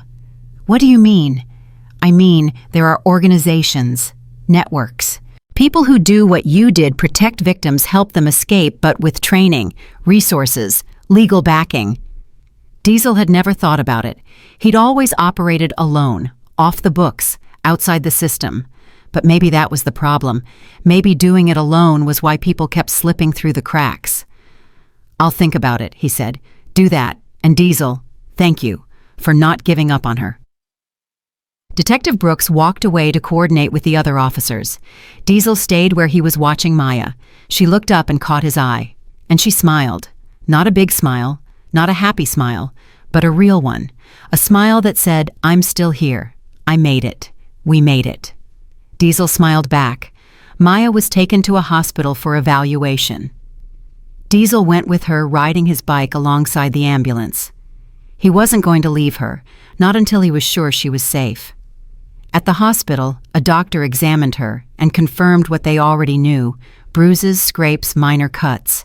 Nothing life-threatening, nothing permanent, nothing except the scars she'd carry inside for the rest of her life.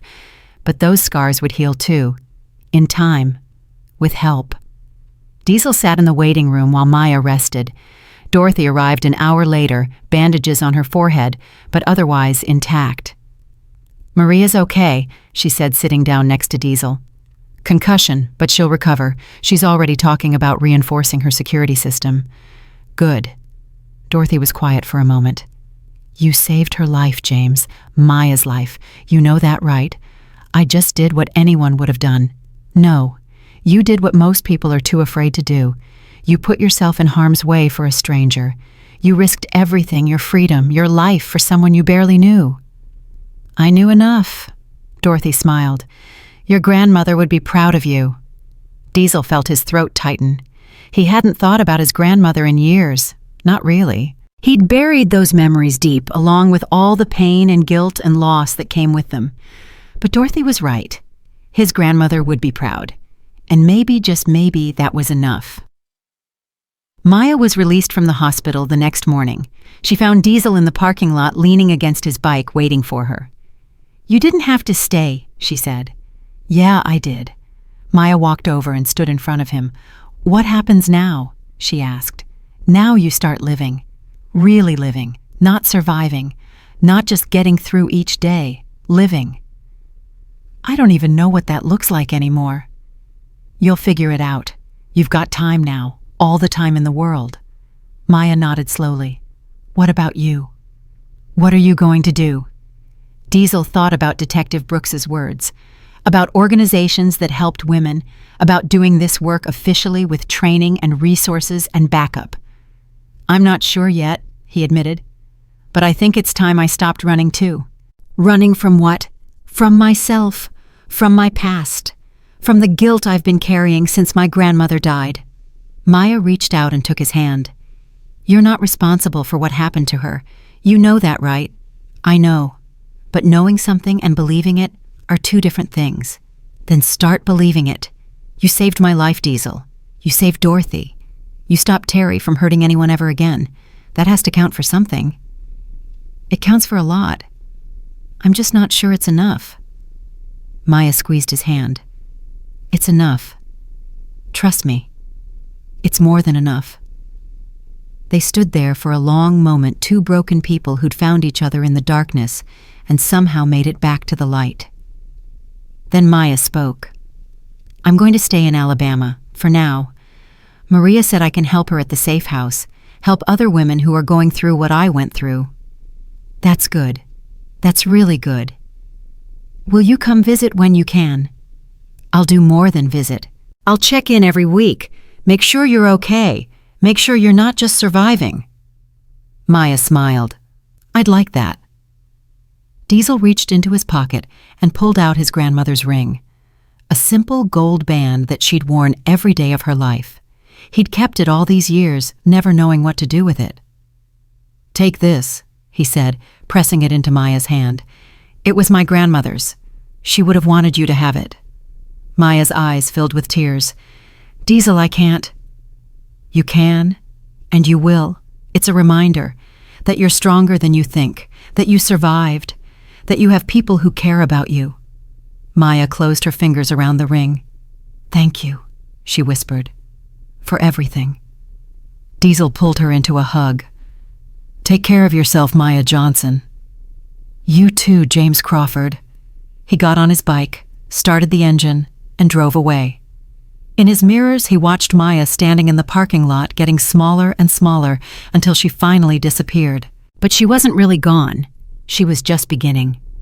The drive back to Memphis took 8 hours. Diesel used every minute to think about what he'd done, about what it meant, about what came next. When he pulled into the Hells Angels clubhouse, Hammer was waiting for him. "Heard you had quite a week," Hammer said. "You could say that." "Also heard you made national news. Hells Angels saves woman from abusive husband. They're calling you a hero." Diesel shook his head. "I'm not a hero. I'm just a guy who did what needed to be done." "That's exactly what a hero is, brother." They walked inside together. The whole club was there. Snake Reaper, all of them. They'd gathered to hear what happened, to decide what came next.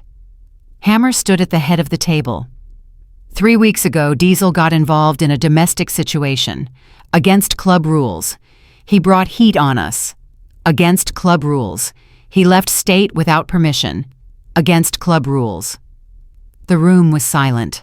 But he also saved a woman's life, stopped a man who was going to kill her, put himself in danger for someone who had no one else to turn to. Hammer looked around the room. "That's not against club rules. That's what we're supposed to be about. Protecting people who can't protect themselves, standing up for what's right even when it's hard." He turned to Diesel.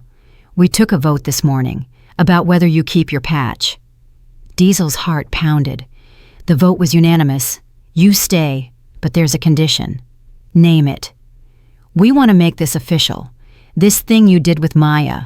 We want to turn it into a club program, help other women escape, work with shelters, with cops, with whoever we need to work with. Do it right." Diesel couldn't believe what he was hearing. "You want the Hells Angels to run a domestic violence intervention program?" "I want us to be more than just bikers," Hammer said. "I want us to matter, to stand for something. And if that starts with protecting women, then that's where it starts." The room erupted in shouts of agreement. Diesel looked at his brothers, these men he'd ridden with, fought with, bled with, and felt something he hadn't felt in years. Pride. "I'm in," he said. "I'm all in." And just like that, everything changed. 2 weeks later, the Hells Angels Domestic Violence Prevention Network officially launched. Dorothy helped set up the structure. Detective Brooks provided training. Shelters across the state agreed to partner with them. Within a month, they'd helped 6 women escape. Within 3 months, 23. The program got attention. Local news first, then national. Suddenly, the Hells Angels weren't just a motorcycle club. They were heroes. But Diesel didn't care about the attention. He only cared about the women. Every face he saw reminded him of Maya, of his grandmother, of all the women who'd been hurt and broken and told they had nowhere to go. He couldn't save them all, but he could save some, and some was better than none.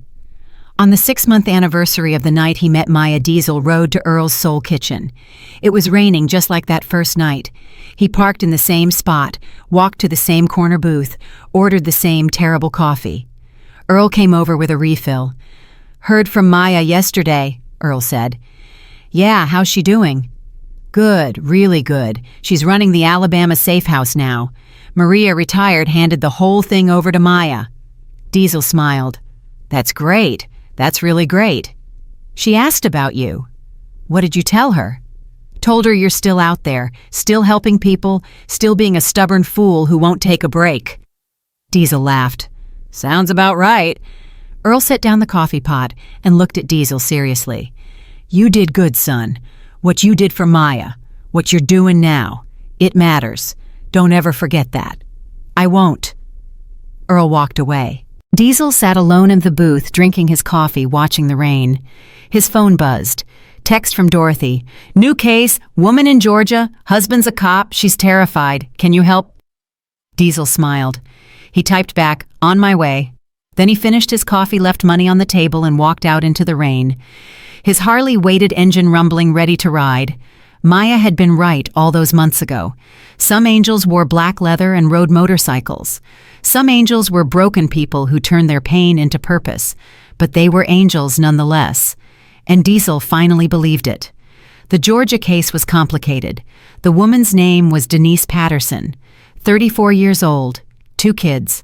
Husband was a sheriff's deputy in a small town where everyone knew everyone and nobody talked about what happened behind closed doors. Diesel got the call at 3:00 a.m. By 5:00 a.m. he was on the road. By noon, he was sitting across from Denise in a gas station parking lot 60 miles from her home.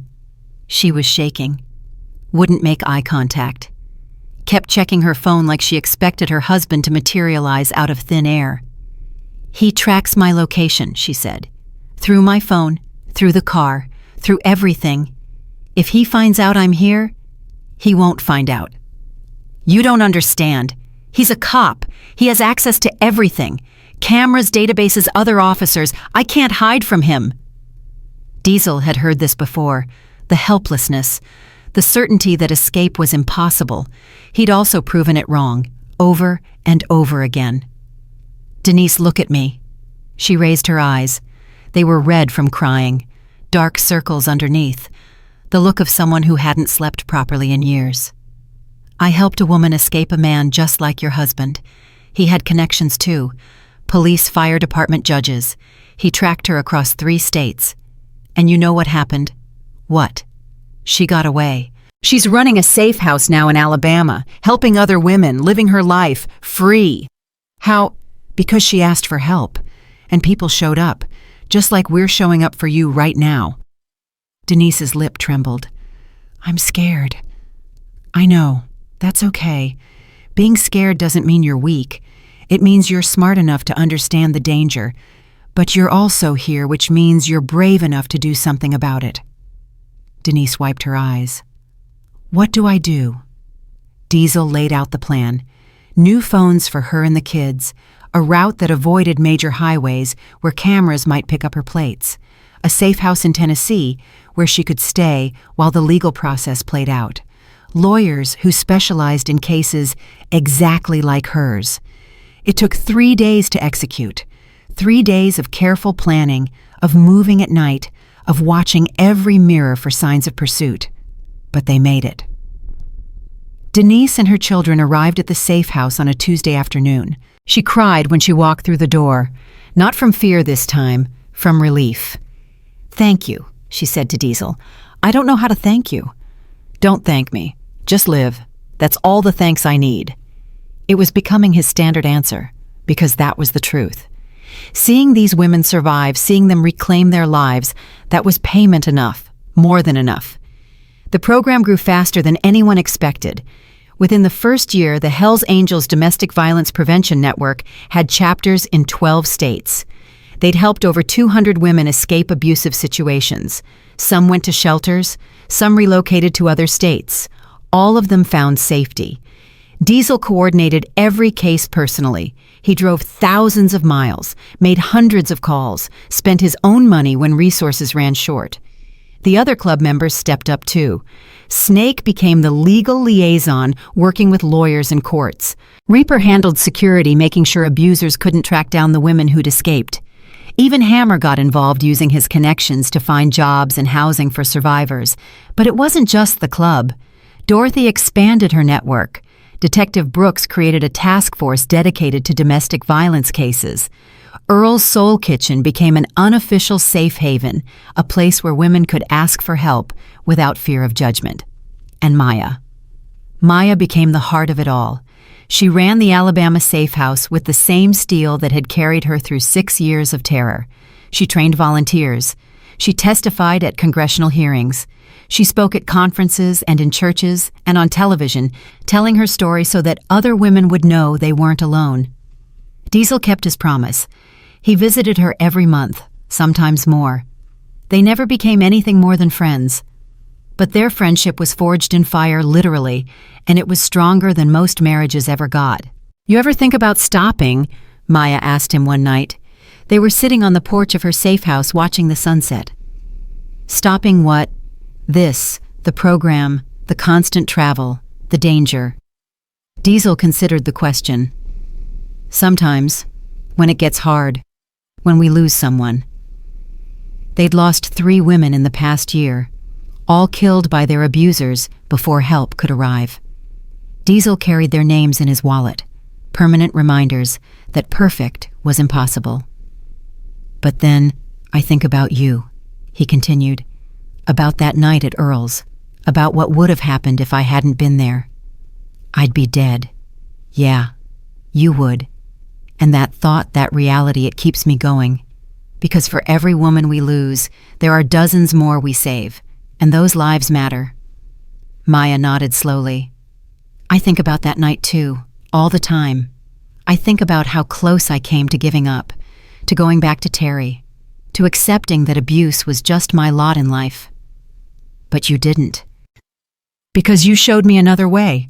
You showed me that help existed, that I wasn't alone, that my life was worth fighting for." She turned to look at him. "That's what you give people, Diesel. Not just safety, hope. And hope is the most powerful thing in the world."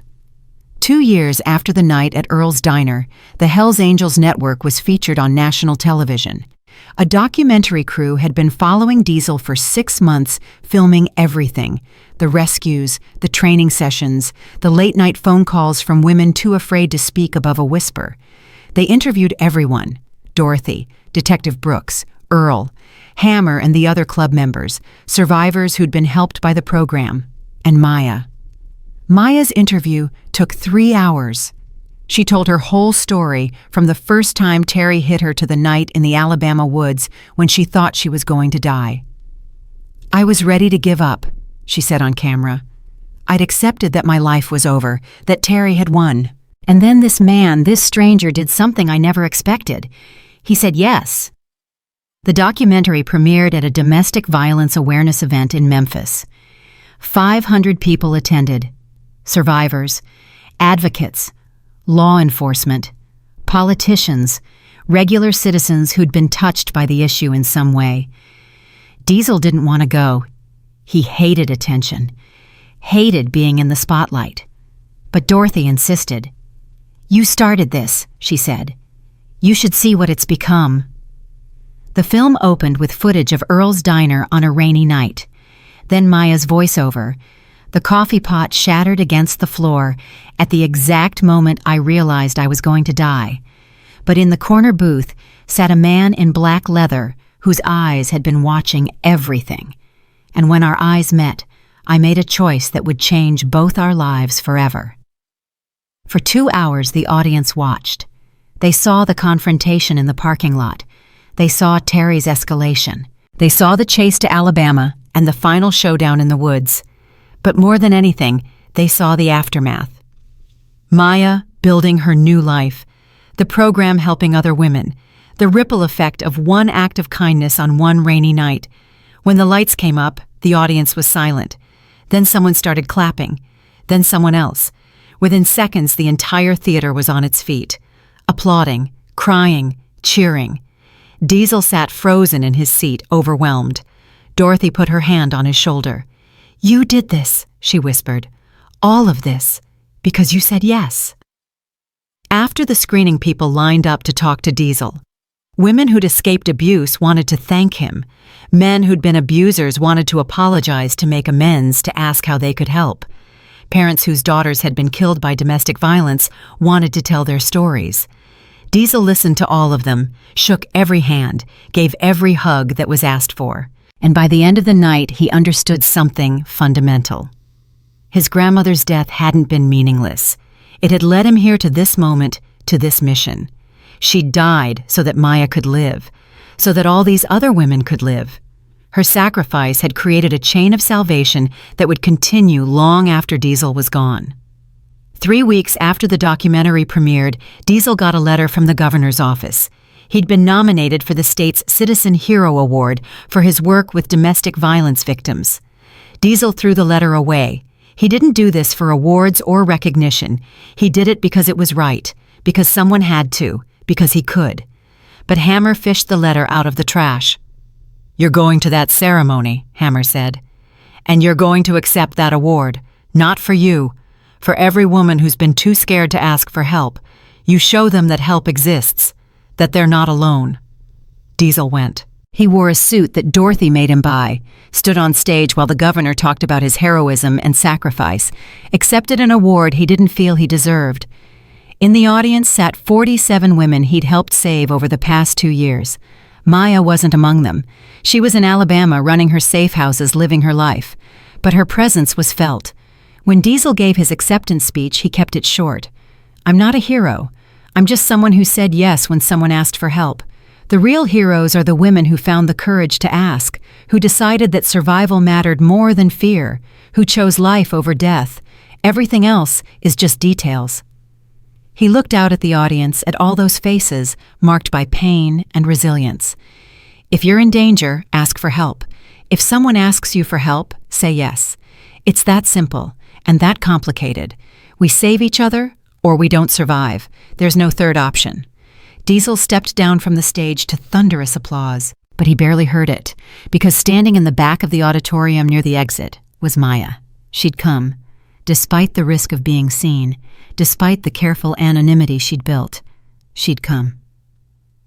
After the ceremony, Diesel found her in the parking lot. "You came," he said. "I had to.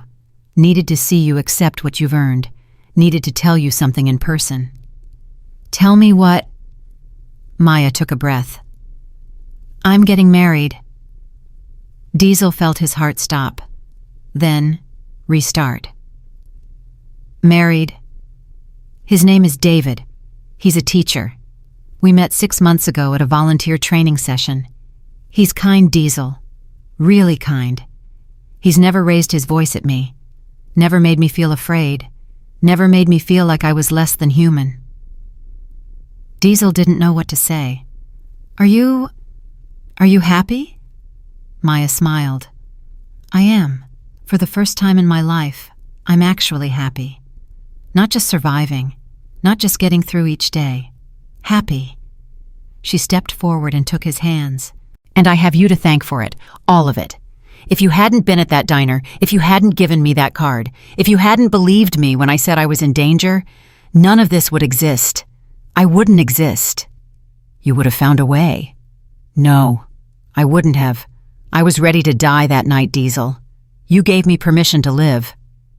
She reached into her purse and pulled out an envelope. "This is for you. A wedding invitation. I want you there. I want you to see what your kindness created." Diesel took the envelope. "I'll be there. Promise. Promise." Maya kissed his cheek. Then she walked to her car, got in, and drove away. Diesel stood alone in the parking lot, holding the invitation. And for the first time in years, he let himself cry. Not from sadness, from joy. Maya was getting married. She was happy. She was free. That was everything he'd fought for, everything he'd ever wanted. Maya's wedding was held on a beautiful Saturday in April. Small ceremony. Just close friends and family, the people who'd helped her survive and rebuild. Dorothy was there.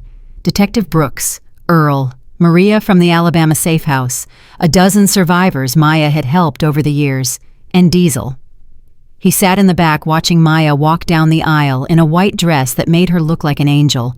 She was glowing, not with fear, not with survival mode alertness, with genuine unbridled joy. When she reached David at the altar, she turned and looked at Diesel and smiled, a smile that said, "Thank you for everything, for believing in me when I couldn't believe in myself." Diesel smiled back. After the ceremony, Maya found him at the reception. "You came. Said I would. How do I look?" "Happy. You look happy." Maya laughed. "I am happy. Still feels strange to say it, but I am." "Good. That's all that matters." David came over and shook Diesel's hand. "You must be James," David said. "Maya's told me everything. I don't know how to thank you for what you did for her. Just keep her happy. That's all the thanks I need. I will, I promise. They meant it. Diesel could tell. David loved Maya, really loved her, and he would spend the rest of his life proving it. That was enough. That was more than enough. 5 years after the night at Earl's Diner, the Hells Angels Domestic Violence Prevention Network had chapters in 32 states. They'd helped over 800 women escape abuse. 3 had been killed by their abusers before they could be saved. Diesel still carried their names in his wallet. But hundreds more were alive, thriving, building lives they'd never thought possible. Maya ran 4 safe houses now in Alabama, Georgia, Tennessee, and Mississippi. She'd hired a staff of 20, trained over 100 volunteers, testified before Congress twice. She and David had a daughter. They named her Grace. "Because that's what you gave me," Maya told Diesel when she called to share the news. "Grace, a second chance I didn't deserve." "You deserved everything, Maya. Don't ever forget that." Dorothy retired from running St. Agnes Shelter, but stayed active as an advisor to the network. She and Diesel still had coffee every Tuesday morning. "You ever think about slowing down?" she asked him one day. "No. There's too much work to do." "There'll always be too much work, James. That's the nature of this fight. But you're not 25 anymore. You need to take care of yourself too." "I'll rest when I'm dead," Dorothy laughed. "Your grandmother used to say the same thing." Diesel looked at her sharply. "How do you know that?" "Because I met her once. Years ago, before you were born. She came to a shelter I was running in Mississippi. Didn't stay long, just a few days, but I never forgot her. Strongest woman I ever met." Diesel's throat tightened. "You never told me. Never seemed like the right time. But I want you to know she'd be proud of you, James. So proud. Everything you've built, everyone you've helped. She's watching, and she's smiling." Diesel didn't trust himself to speak. He just nodded and finished his coffee. Terry Johnson was serving 23 years in federal prison. He'd written Diesel several letters over the years, some apologetic, some angry, some rambling and incoherent. Diesel never responded. Some people didn't deserve redemption. They just deserved consequences. But one letter received on the 5th anniversary of the night at Earl's caught Diesel's attention. "I know you'll never forgive me. I don't deserve forgiveness. But I want you to know that I understand now what I did to Maya, what I was, the monster I became. In here I've had time to think, time to see myself clearly, and I hate what I see. I don't expect sympathy. I don't expect understanding. I just want someone to know that I'm sorry. That if I could go back and change things, I would. That I wish I'd been the man Maya deserved instead of the man I was. You saved her from me. And in a way, you saved me too. Because if I'd killed her that night, if I'd done what I was planning to do, I would have killed myself right after. Now, I have to live with what I did. That's my punishment. And it's worse than any prison sentence. Terry." Diesel read the letter 3 times. Then he put it in a drawer and never looked at it again.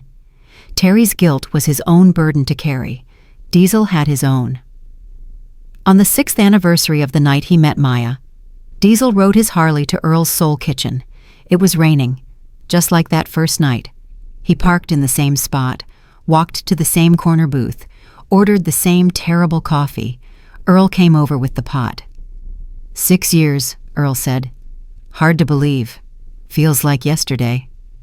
And also like a lifetime ago." "That too." Earl refilled the coffee. "You ever think about what would have happened if you hadn't been here that night?" Diesel looked out the window at the rain. "All the time. Maya would be dead. Yeah. And probably a dozen other women too. All the ones you've helped since then. Maybe. Not maybe, definitely. You changed things, Diesel. You changed the whole damn world, one woman at a time." Diesel's phone buzzed. Text from Dorothy. "New case. 16-year-old girl in Mississippi. Abusive stepfather. School counselor reached out. Can we help?" Diesel smiled. He typed back, "Already on it. Send me the details." Because that was what Diesel did now. That was who he was. Not a warrior fighting foreign enemies. Not a medic trying to save soldiers in a war zone. Not a broken man drowning in guilt. He was someone who said yes when others said no.